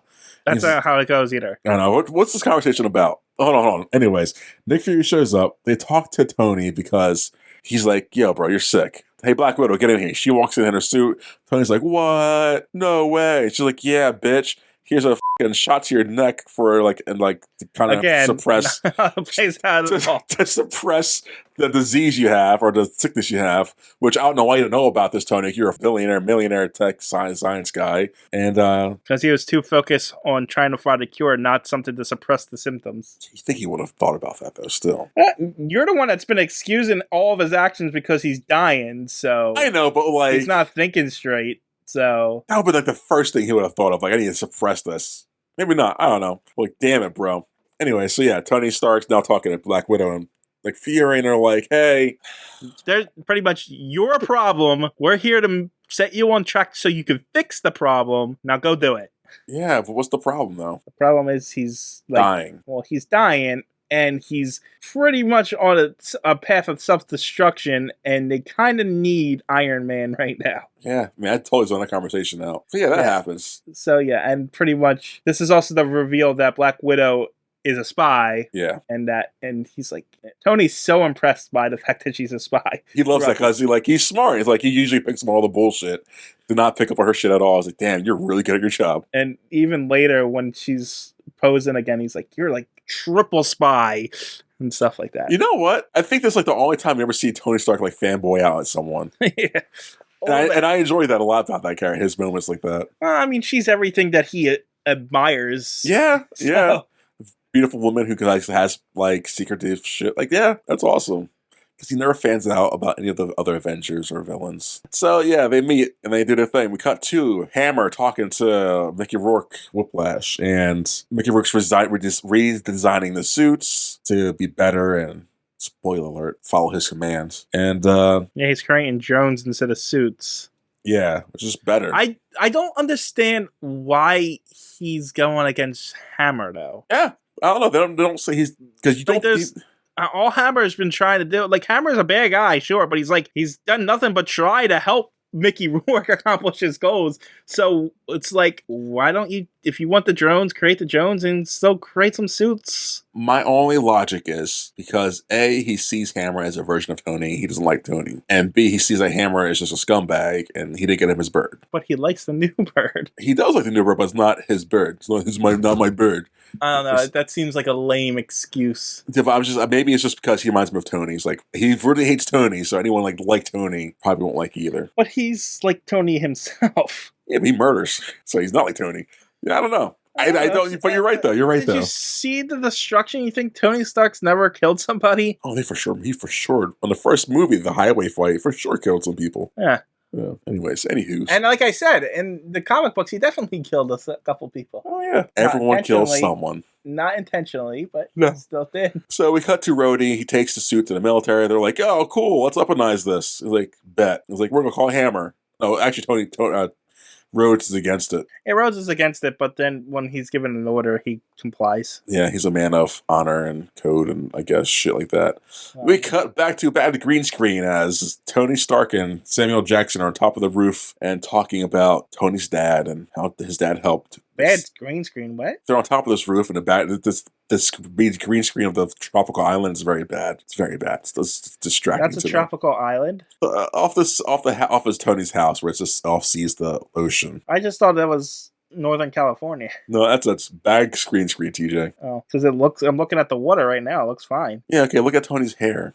And as it's not going in the wind, but the trees are in the wind. Oh, I just thought that was because he has a lot of product in his hair. No, it's just this movie. This is very just like green screen. Like this, his hair is blowing in the wind a little bit. I don't know. Are you sure that's green screen? I can bet my life on that green screen. Okay. It's too much of an uncontrollable environment not to have that be green screen. I don't know. I just saw like his hair's blowing like a little bit here and there, and then there was a little bit of a bird that just flew by randomly. The bird could be CGI. The fan, you put a fan on for the hair to blow. I just think it's out of focus. Nah. Okay. I'll defer to you on this. It's definitely agree. And also, the house is fake, anyways. They built that house in a computer model. Like the house doesn't exist in real life. Okay, that's fair. Like that set might be there, but it's not on that thing. I don't know. I know nothing about movies. That's why I'm deferring to you. That's fair. That's fair. I'm just saying it doesn't look like green screen to me, but like some of it does. Like the further out you look, it does. But like the things that are closer to him doesn't. No, yeah, the set they're on a set, but the ocean and the trees all green screen. The closer the ocean is, like the waves there look like, and the tree right next to him looks like it's blown in the wind. That looks real to me. That tree is probably a prop tree on the set. The rest of everything else, beyond the glass border thing, the glass rail, I think that's all green screen. Well, like right there when they pulled back. And you just saw the outline looked like a screen. Yeah, it's just bad green screen. That's all. It was distracting to me. But anyways, so I didn't notice it until you pointed it out. Oh, this first time I saw that, I'm like, wow, that's really bad. The rest of the CGI in the movie looks pretty good, but that's like, damn, that's bad. So Nick Fury and Tony Stark are talking. Tony's like, man, Nick, I'm sorry for being such a dick. I'm trying to be better, as you see. No, it's not what happens at all. I know. But Nick does bring up Tony Stark's dad and like he's a good guy. Tony's like, you don't know my dad. I doubt he was this good. Tony's like, what am I doing here? Like, why are we here right now? And he's like, you're gonna create a new element, pretty much. Yeah. And he's like, what? No, I'm not. He's like, yeah, huh? Your dad said so. What? Okay. Here's your babysitter. She has Black Widow's gonna babysit you, and so is Coulson. Well, no. Does she not babysit him? Black Widow gets put back in undercover at Stark Industries. You're right. Agent Coulson's going to babysit you. Yes, Agent Coulson. He's going to die later in Avengers, so don't worry about him. And he's going to come back to life in Agent of S.H.I.E.L.D. Yeah, but never come back to the movies again, does he? Miss Marvel. He's in Miss Marvel. The show? No, the movie Captain Marvel. I haven't seen the movie, so it's a prequel too, right? So yeah, it takes place in the 90s. Yeah, I fucking hate that so much. Anyways, so that happens. We cut back to Hammer. He's showing up to Rhodes, like, okay, here's all the guns I can put in your suit for you. And here's like little ex-wife magic bullet bullshit thing. That's awesome. That's for you too. All that so I can have the suit, right? Or it takes like the suit. What's he get out of this? Who? Hammer. Yeah. Money. He gets paid for all that, and then he gets to display it at the Stark Expo as. Okay, hold on.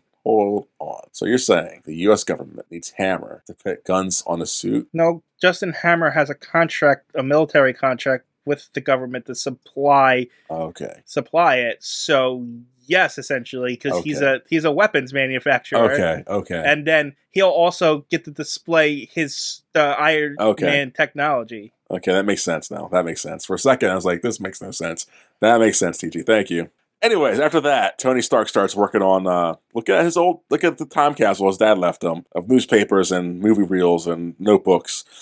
And as he's looking through all this, Tony Stark's kind of zoned out, but the movie reel starts to play a message to Tony. It's like, hey, son, you may not understand this now. Well, first, What's up? plays the dad yelling at a small Tony Stark. Yeah, reaffirms Tony's feelings and stuff like that first. Yes, to show that he's not a great dad and stuff like that. Yeah, but then which is kind of contradictory in later stuff that we find out about Howard Stark and what kind of guy he is. Yeah, as much as I like their relationship throughout these movies, you're right. It becomes like, wait a second. Yeah, it's a little contradictory. But we can't judge it yet, right? But at the same time, I guess it's an adult man reflecting on his childhood and how he perceived it. That too, yeah. So yeah, good. You can continue. So the movie keeps playing, and she's like, "Hey, son, I'm talking to this TV now, and I hope you're watching this. I'm laying out, That's not how that works. I'm talking to this camera right now. I hope you're watching this, son, because this for your eyes only." He's like, no, he's like, I'm not very good at this, so I'm gonna put this on video for you if you happen to find it. Yeah, it's not like the cameraman doesn't know about this. I mean, the audio guy, I hope he's not the husband who does. Hope anyone editing this, hope they don't have seen this either. This is just for you, Tony.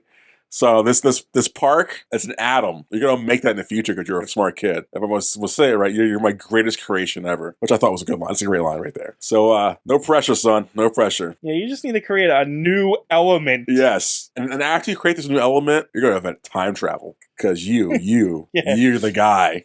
You're the inventor guy. Oh man, but yeah, that's pretty much what happens. So Tony's like, "Okay, Daddy, love you. I'm gonna take my car to see Pepper Potts now because I kind of have my feelings. But I'm gonna pick up some strawberries, even though I know she's allergic to those. Definitely allergic. So he gets to Pepper Potts. Tony gets to Pepper Potts at her office, his old office, and all his shit's to the side of the building on his room. And he's talking to Pepper. She's like, what do they talk about in this scene? Oh, he's trying to explain himself, but he's him. Like, he brought her the wrong strawberries and stuff.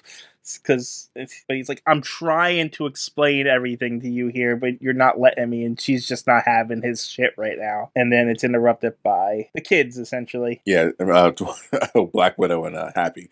You know what? The way I don't like about this movie, there's too much playfulness, quippiness in this movie between him and Pepper and shit like that. I mean, this is where the formula starts. Yeah, and I get that, but I just feel like that drags out these unnecessary scenes too long, which makes the middle of the movie feels like it's being drawn out. That this movie does fit the 2-hour mark like all the other movies, but I think the quippiness is Tony Stark's personality, and it's there so that it can continue to have Pepper be mad at him, essentially. Mm-hmm. And so I think it's intentional, not like overall for comedic, but for the characters and specifically. Yes. Like later, the quippiness is everywhere. Yes. Yeah, no, yeah, for sure. We forgot to mention back in Monaco, they meet Elon Musk. I brought that up, but you were just talking about Lois Lane shit. Okay, because we get another cameo coming up here. From Elon Musk? No, from Bill O'Reilly. Oh, yeah. Yeah, I noticed there's a lot of fucking right-leaning people in this movie. Well, they're there to counteract Tony Stark and Pepper's liberalism, essentially.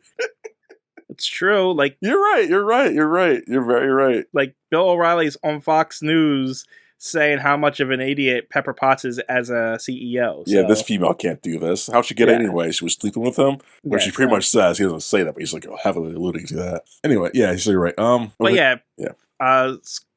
Black Widow and Happy come in, causing Tony to quip about, Pepper getting the kids in the divorce. Yeah. So. Yeah, and they ask her out to go to a meeting or something. And as he's about to leave the room, he sees the what's it? I'm not sure. Happy takes Pepper out, and this is where Tony's like, oh, starstruck over Black Widow. Yeah, he's like, you're like a super triple spy and stuff like that. And she's like, you better go home or I'm going to have someone come get you. And then he notices. I love him fanboying over her. It's great. Yeah, the Black Widow dynamic is good up and like, it's weird. It's like, it seems like later on, it seems like she's either underutilized or not utilized enough. Yes. Yeah. I don't know. No, you're right. I agree. God. I don't know why they did that. It's just like, man, let's just forget about this character. So yeah, as he's about to leave the room, he sees what's it called? Not a miniature. It's I guess it's a miniature. The miniature of the Model. park. A model of the park, of the Model expo City, park. yeah. He's like, oh, I see something here. I'm gonna take it with me, and so he takes it with his car and drives back to. Well, he sees on the side the plaque that says "Key to the future." Key to the future, yeah, some shit like that, yeah. And that's one of the key words that the dad said in the message. It's all clues, guys. It's like a big Scooby-Doo hunt. So Tony gets home. He analyzes the model. He sees, there's a lot of things like... What's also messed up, though? Yeah. Like, he brought the strawberries, right? Yes. And she's allergic to her. This is her office. Yes, I saw that. And when he leaves, he dumps the strawberries. And they just go all over the floor. Just dump them all over the place. She's going to die from that. Yeah, she can't even pick them up because she's allergic to them. Yep. And if they sit there for a while, they're going to start smelling the place up like strawberry. Oh, man. And they're like, go ahead, I'm sorry. That's funny. You're right. It's funny. So yeah, Tony's back home. He analyzes the mini, and he sees all these elements, or all these little dots and things that add up to make an element. He's like, damn, Dad, even in 20 years after you're dead, you still teach me shit. He makes it, combines, like, that's an element. So then he starts to build it. We don't get the name of it in this movie, do we? No, he's just... When he finally makes it, Jarvis says to make a new element. I don't think he names it. It has a name, though. We learn it later. What is it? I don't know. I don't remember. Well, we'll learn probably in the next one, I guess. Or Avengers. I don't remember where it is, but it does have a name. Huh. I can find it. That's not important. Guess. That's not important right now, is it, TJ? I don't care. So you can find it as I keep talking. So Tony builds the atom. He got the blueprints down for the atom, so he destroys his house to make a mini arc reactor in his house, so he can finally make the atom proper. He makes the atom. We see an Avengers shield in this. Yeah, but this is just to go back to it. He has to also the Hulk Coulson comes in and says he's got to go to New Mexico. Yeah. Foreshadowing. That'll come in later, guys. But they'll also foreshadow that a little bit with the talk to Samuel L. Jackson. He's like, yes. I got a whole issue in New Mexico right now, and I have to be here dealing with you. So this must have happened. No. Okay, never mind. Keep continuing. But he's building this giant thing to create this element. Yes. Why does he have it so on the line that he needs a giant wrench that burns through half of his garage to aim this properly? Because attention and some action pieces. But even if he couldn't get the pipe and the crystal where it needs to be, move the thing that he's aiming for over there in front of it instead, because it's just hanging there. That makes too much sense, TJ. Why would you do that? Have a robot arm do it for you so nothing's major. It just bothered me. It felt like eccentricity for the sake of eccentricity. I mean, that's what it pretty much is, yeah. Huh, yeah, you're right. But it's cool looking. So yeah, that happens. He used the Iron Man, he used the Captain America shield to level the thing out because... Not right, is it? What's it called? Vibranium? The atom? No. He couldn't, no. It says, in the Iron Man 2 novelization, the element created by Tony Stark to replace palladium in the arc reactor is called vibranium. The stuff that's on Black Panther's planet? Or That's what I thought. I was like, that's not right. No, that's not right. I refuse that to be right, because, no. Unless it is, maybe. No.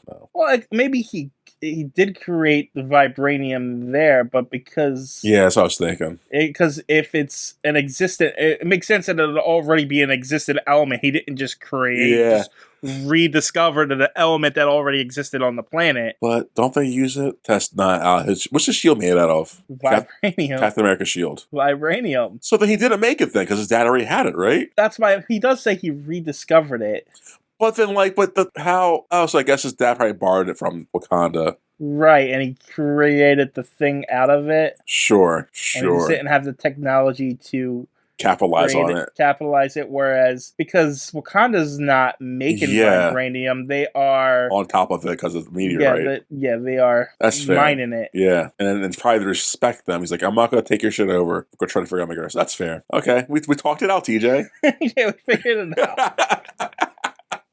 It's the first time ever on the podcast, I think, too. Holy shit. I actually thought it was something else. Yeah. I thought they just mislabeled it, but because I refuse for that to be the thing, because that would make no sense. Yeah, okay. Okay, that's interesting. We figured it out. Oh, man. So he makes vibranium, I guess. apparently. I don't like that now, but still. It makes sense that we talked it out, but I don't like it still. So this new vibranium is like in the shape of a Yeah, but like, yeah. At the time of this release, would you have cared? No, That's not at all. So not at all. Exactly. So like, but like now after 20 years of this shit, like I have to care, right? yeah, but like seeing this movie, if they would have called it what it was, vibranium, you're like, oh, vibranium, and then I guess going back to it and then seeing, when we got to Black Panther, it's like, I guess that's where Tony Stark created that, I guess. Well, see, that's the whole like episodes 1, 2, 3, verse 4, 5, 6. Depends on how you watch them and how it makes sense to you and what you learn. One's right and one's wrong. Yeah, but this one is different because this is chronologically in order. Yeah, but they don't ever say vibranium until right. Because they mention it in Captain America: First Avenger because that's what the shield's made of. Well, I'm saying they don't. Yeah, true, but they don't connect all the pieces together until Endgame. Well, they do, but if they don't come out and explain it. Yeah, so I'm saying unless they do it, because was never such a big deal up until Wakanda. I'm fascinated. I'm really curious now until we get to see more shit now. Like, yeah, like as a comic book fan in 2010, you probably would have been pissed. Like, whoa, what? Or I guess if it's part of how the canon is, like, yeah, they did it right. Yeah, I don't know. Oh, wow, man. Think we have to keep an eye out for her from now on. Yeah, for real, man. I'm glad we're doing this podcast, TJ. So the vibranium is the shape of a triangle now. That's gonna be his new Iron Man symbol, guys. No more circle. Triangle stronger, I guess. It's got 3 points instead of none. Wait, is it the strongest structure? Is triangle, right? Or is it a circle? I know, like one of the shape is the strongest shapes. I think it's a triangle or circle. Strongest shapes as far as what? Just like better. I don't know. Like from a construction standpoint, I would assume the triangle is because of the pyramids, right? Because of the way it's situated. But you wouldn't build a circular structure. No. Could you, anyways? I mean, you could. I mean, from a horizontal standpoint, but not from a vertical standpoint. Yeah. A vertical circle would be terrible. Exactly. Okay, sorry. So he makes. Technically, a horizontal circle is just a pool. Yeah. Yes. Yeah. Good. You can continue now. Yeah. So Tony makes an atom, but as he's making an atom, we cut to Hammer on the phone to Whiplash. Hammer's at a golf course. Whiplash is doing something, tweaking the things. Hammer's like, hey, Whiplash, I'm going to come over. The thing's ready. Whiplash is like, the shit ain't ready. You can be ready till the expo, bro. Hammer's That's not what he says at all. Yes. And Hammer's like, nah, dog, I don't like that shit, son. Again, this is I'm going to come in there and bust a cup on your neck. Did you watch this movie? You keep making up scenes that didn't happen. That's what happens. So Tony makes the atom. We cut to Hammer at the golf course with the senator, and they call Whiplash. Whiplash is tweaking the stuff. Hammer's like, hey, can we come? We're going to come stop by and check the shit. And Whiplash is like, I'm not ready yet. Can't do it. I can get to do a salute for you by the expo. That's what I can do right now. Yeah, but that's exactly the point. It's not weapons ready, but I can get it to salute. Yeah. For the expo. You said it wasn't going to be ready by the expo at all. I said until expo. Yeah, but you mentioned the fact that there wasn't a salute or the weapons part. Well, it's not going to just salute when we get to the expo. It's going to destroy the whole expo, TJ. So he's lying no matter what. Yes, but you didn't say that either. My man's is lying. He's a bastard. Anyways, let's get to the reveal as the camera pulls out on Whiplash as he hangs up. Whiplash isn't building that shit. He just built his own little arc reactor and amplified his whips. So yeah, I think that's his own point because he's the evil guy betraying the other evil guy because reasons. Yeah, the motivations make no sense. Yeah, you're right. Like that's another thing. Yeah, because I still feel like he could have been a great character to have. I mean, it's seriously, this guy is literally funding everything you have. Yeah, and even if you wanted to manipulate him, you could manipulate him much easier by just giving him what he wants. Yeah, sure. They could have been great recurring characters in the MCU. But whatever. And I like his motives. Like your family my family over, so I'm gonna join Hammer and you over, Tony. Like that's great. That's great. Executed poorly. So Hammer gets to Whiplash. Like, hey, Whiplash, your bird's no more. You're gonna be on timeout. I'm going to this expo. Your ship out of work. His bird's no more. He just put it in a bag. What are you talking about? Yeah, it takes it away. I take your bird away from me. You said the bird no more as if they killed the bird. I thought it was kind of cruel they put it in a bag like that. I'm not gonna lie. This is kind of. Isn't that what you do with birds? I don't like birds. I don't know. I don't know. The robots anyways, right? That's the whole thing. And yeah, so you're on timeout. See you in an hour or two or whatever, how long it's going to be. When we get to Tony Stark, he's like, I invented a new element, guys. That's what's up. I got a phone call. Who's this? Whiplash, I thought you were dead. That's like, nah, bro. I just killed these guards to talk to you. I'm coming to get you. Watch out, and bye. While they're on the phone, Whiplash was getting tracked by Jarvis. They get it that, oh, he's in New York City. Expo. Oh shit, people in Expo are in trouble. Tony's That like, happens at all. yeah. No, they don't find out where he is at all. Well, he's- Or at the expo, he just goes to the expo because that's where he assumes things are. Yeah, I said that. He's at New York City somewhere in that area. Tony Stark's like, oh shit, the Expo's over there. I might go there because people are going to be in trouble. Thought you said, oh, the expo. I'm just going to go to the expo. No, it's like 2 and 2. Tony Stark's smart. Like, okay, that area. Oh, let me go there just to make sure. Okay. Anyways, we get to the expo. Hammer's hammering it up. Like, hey guys, look at this. Here's my suits, my drones. We got our military. We got Marines. We got Air Force. Army, Navy. Yeah, there's all the branches of the military. Which I thought was cool until like they all flew. Like, oh, they all fly. I thought that would only be the Army or the Air Force thing. Like, do you think? I thought you would think? I didn't think all of them flew. I mean, some of them just shot from the ground. Oh, I guess. So they're the tanky ones. Okay. I just felt like a lot of them flew. Like, that kind of sucks. But you're probably right. And so, yeah, they're pretty cool drones. Anything. They start saluting and like, oh no. Whiplash takes them over and they start going mayhem and just chaos ensues. Oh, Warhammer's there too, by the way. He's pretty badass looking. Well, yeah, Warhammer was the main presentation of Hammer. And then yeah. Tony shows up on stage. Oh, wow. Warhammer. Warhammer. TJ. Did you get it? His name's War Machine, but whatever. Oh, okay. Warhammer's a game on tabletop game people play. Yes, it's Warhammer 40K. Yeah. I just went with it because I just didn't care. Oh, okay. Thank you. Whew. I was just going to let it slide. But then you decided to go and try and explain something, so I had to correct you. Thank you, TJ. Thank you for trying to make me feel better. Not stupid, but then make me stupid. Whatever. So yeah, War Machine is the main cool thing. Tony Stark shows up. Oh, that's right. Tony Stark shows up first. He's like, hey, War Machine, I know you hate me right now because we fought earlier at my house, which you owe me some money for my house because we wrecked that shit. But this guy over here, I think he's working with Whiplash, so the people might be in danger. We have to get him out of here. And as he's saying that, I don't think anyone calls the bad guy Whiplash in this movie at all. No, they call him Ivan because his name's Ivan, right? Yeah, or is it Ivan or is it Anton? I can't remember. I think it's Ivan. His dad was him, or his dad was named Ivan. Someone's Ivan. Oh, Ivan. You're right. Ivan Vanka. His father was Anton Vanka. Okay. No one calls him Whiplash. That's weird. I don't think they ever call him. No, I think there was once when Rhodey is telling Tony about Whiplash's dad and shit like that. No, he calls him I don't know. Doesn't matter. I'm surprised they didn't do like a quip with the word Whiplash. Oh, you got whiplashed or something. Yeah, right? I guess the movie's above that or something, right? I don't know. They like their quips. They do. So, as Tony goes to approach and confront Hammer, War Machine's like, oh shit, I can't do anything. I'm being hacked. And the rest of the drones get hacked in. They start going on a murder rampage, and they start murdering all civilians, decapitating people. They try to murder people, but they don't actually see anyone die. Yeah, too PG, I guess. It would have been great to see that happen one day. They like show the machines targeting people, but every time they get saved. So yeah, and at this point, PG-13, by the way. Why? Oh, they do say some cuss words in the first opening sequence. The Senate. The senator does say "F you, Tony," although it's bleeped and. I don't know if it's bleep in every version. On the DVD I have, it's bleep. It's bleep on I'm watching Disney Plus. It's bleep on Disney Plus. Is it? Yeah. Well, I mean, it's Disney Plus. Yeah, exactly. Exactly. I guess it would be, if it's televised, it would be bleeped from like CNN or whatever it is too. So. Yeah. So that's how they were portraying it. That's the part of the joke.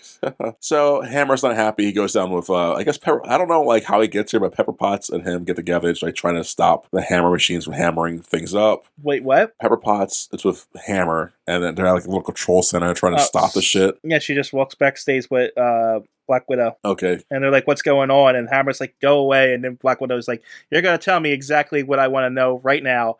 And then he tells them. Yeah. And then Pepper calls the cops. There's a scene where Black Widow and Happy break into Hammer's area to undo the hacking. Okay, are you having a stroke? Because it's like, you want to try that? You want to try that whole thing again? No, I like that. I'm gonna keep that in, TJ. And they succeed. They undo the hacking, so Rhodes is free, so he can help Tony take down these things. Wow, you just skipped right over the Black Widow scene. What, the fight? Well, this is pretty much our introduction to what she can do. Yeah, she fights the guys, takes like the whole 20 guys down. Yeah, she takes down 20 guys while Happy boxes one guy the whole time. Yeah. It was the real introduction to Black Widow right there. Yeah, it's a great sequence. Go watch it, guys. I just wanted you to give it the credit it deserves. Some cool. There's a lot of cool action sequences. I'm going to yada yada over a lot of them. Sorry. I'm just saying that one was important. You can yada yada over the whole ending because it's just one giant flight. Yeah, okay. So Jack Widow. Wow, Black Widow's some cool shit. Robots flying. Robots get destroyed. And they've stopped the hacking, so now War Machine's got control again. And yes. She stops the hacking, right? Yeah. Did the other machines stop too? Or did they still she was attack? saying she's focusing on his... Why didn't she just stop the other machines? She has access to everything, right? Because it's not cool for the last 20 minutes, TJ, if she does it that way. Okay, they just need the laser cut the rest of the robots in pieces. Okay. Yeah, they get to the kill zone, they all fight the robots. They end up, War Machine gets control of thing, and they end up in is this like a Japanese park? Because there's I don't know. It's very the cherry blossoms and the water. Blossoms falling and stuff. It's like, what's going on here? What is this? I'm surprised there was no Japanese music playing in the background because it's very that Is this an actual place or something? No, I think it's just a part of the park or the expo. Oh, okay. Yeah. It's just a weird thing to have in the expo. Yeah, I guess it's scenic and shit. I don't know. So yeah, they fight. They kill robots, and Whiplash comes down. It's a big bad last boss fight. They fight. He loses the fight, but he's not dead until he's like, I'm going to self-destruct everything. You lose, Tony. Ha, ha, ha, ha. He dies in the self-destruction. So this whole last fight with Whiplash. Pointless. Robot Whiplash, Tony, and War Machine. Very underwhelming. Both fights with Whiplash. Whiplash was such an underwhelming character in this movie. Yeah, but this fight in particular is supposed to be the climax of the action scenes and everything, plus everything else. And instead, we spent 20 minutes fighting drones. Yep. And then we get 3 minutes with Whiplash. And then, but we're going to use the thing that we used earlier to blow up Whiplash. Yeah, because they don't And why does Tony and War Machine pretty much walk out unscathed from this explosion, and War Machine doesn't? And I get he's in closer proximity to the explosion, but they're not that far away from the explosion. Well, I guess because in the first one they did too. They did the same thing. They walked away from it. So yeah, but you would think it wouldn't be that much. Mickey Rourke's got a more built up machine than they do. But he was in the middle of it. Yeah, but he's literally 5 feet from both the other characters. Yeah, I don't know, TJ. I don't know, man. It's because they don't know also how to end the character, I guess. I don't know. It was just underwhelming. I didn't like the... Oh, it's very extremely underwhelming. This whole climax, with the exception of the Black Widow scene, was kind of lame. Yeah. And the third one does the same thing because there's just too many. It's just suits. Like you said earlier, it's like, okay, I don't care about these suits. Yeah, and it's that's the other thing. Things I don't care about. For 20 minutes, we're watching them destroy robots. Yeah. Okay? And as the robots literally do not kill a single person. Yep. So it's like, what's the danger here? Oh, this just explodes the expo that was already losing money anyways. Who cares? Yeah. Who cares? So that happens, the suits explode. He saves Pepper just in time because she was going to stay behind for reasons. And they kiss. For some reason, she's in charge of the police force. Yeah. She's giving orders to the police as they come up, and she's like, yeah, go there. I'm going to stay behind, make sure everyone gets away, but I'm going to stand right next to this fallen robot that's beeping. Dumb. So that happens. Iron Man saves her just in time from explosions. They lands on the building, kisses her. Rhodey says a one-liner. It's like, ha, I'm out of here. Peace. This is my suit now. And we still got 10 minutes left because now we have to go to Nick Fury, and he's like, hey, Tony, Black Widow gave me a thing on you. Let's talk about it. She says... She approves of Iron Man, does not approve of Tony Stark. So the day was saved, right? Yeah. They kiss and everything. So I said that. But you kind of did what the movie does and just jumped right into the time jump. Yeah. So it's like, wait, what? What happened there? Yep. That's good. That's not our fault. This movie just goes from that scene to that scene to that scene. It doesn't let things breathe. It's like he didn't even say we cut to. He's like, nope. Now the Fury's here. That's what just happens. And so, Tony's like, why can't I be a part of the Avengers? It's like, because you suck, Tony. You're self-destructive and shit. That's not what it is. Tell me, what is it? Black Widow's analysis of Iron Man can come in, Tony can't. Yeah, but you didn't say that. I did say that. Oh yeah, during the sequence we see there's TV screens up everywhere and all that shit, you know how they do TV shit. It looks like they have the Hulk in one of the things. Not the Hulk, but like I didn't notice. part of the thing. I thought I saw the Hulk, but well, yeah. So it's that, and yeah, so pretty much Tony Stark's not allowed to be an Avenger. Yeah, but he's gonna be. He'd be a consultant though. Yeah, don't worry. But Tony's like, you can't afford me, but do me a favor. And then we cut to the Senate guy saying, "Congratulations, Tony Stark and Black Guy Rhodes. You guys did a great job saving the people." And he's begrudging about because he doesn't like Tony Stark, obviously. And that's been kind of like a through line. He once sees Tony earlier and says Stern should be giving him a medal, and so I guess Nick Fury pulls some strings to get Stern to give him a medal. Yeah, and that's the movie, guys. It ends with them getting medals. That's it. No movie. That's the end of the movie. And credits roll, and there's a New Mexico sequence at the end. What's happening in New Mexico? Coulson shows up to a meteorite. What's at the center of the meteorite, guys? Thor's hammer. Holy shit! What do you talk about? It's just a hammer. We don't know what that is yet. That's true. What the is? I remember this. I remember when that happened, TJ. I was like, "What the hell? It's a fucking hammer. Who cares?" And people were saying, I would see on the message boards that word, like, what the f is a midget under here? What is, how you say that? Or Mjolnir. Oh, okay. People were freaking out, like, what? Who cares?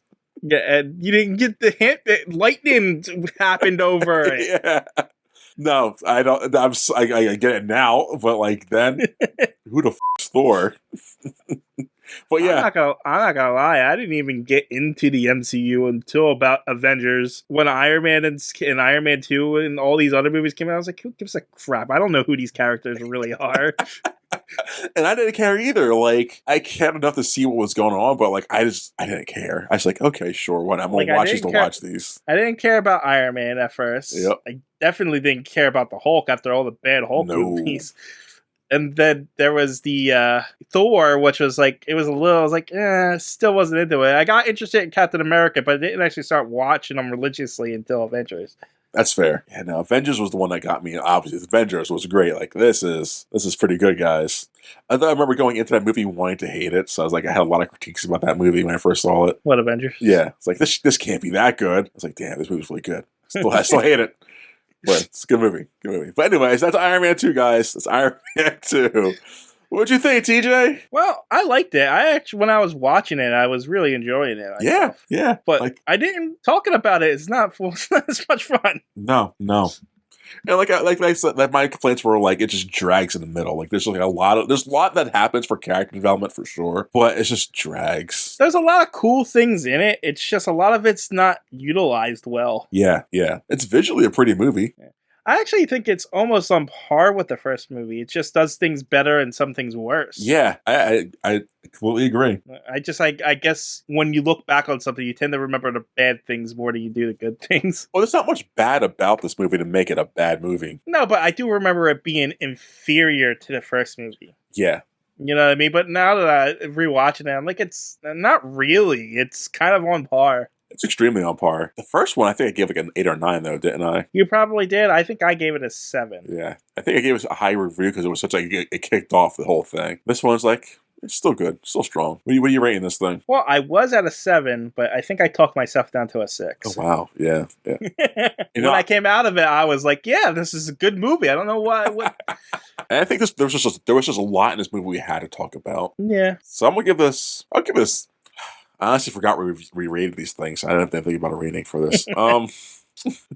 TJ, 6, I guess. Yeah, that's where I'm at. So I'm either a 5 or 6. It's not an average movie. It's an above average movie. It's just not a fantastic movie. I don't even think it's above average, honestly. Well, 6 is above average. I know, so I'm trying. I don't think it's a 5. Like I don't know, man. Well, it's a slightly above average movie. Is it though? Yeah. I think The Good Part told itself up enough to, it stands out enough to be an above average movie. It's for a sequel. Oh, it's the first sequel of the movies too, the Marvel MCU. And so I think it's the first sequel. It holds up. It does really good. So it's its own thing. This movie was made 12 years ago now. Yeah, and it's still not bad. Yeah. So I'll give it a 7. So I'll give it a 6. It's a 6. It's a 6. Who cares? So it's a movie. Who the cares? You guys sat there as review like idiots anyways. Who cares? All right. Stop the podcast now. Stop the podcast.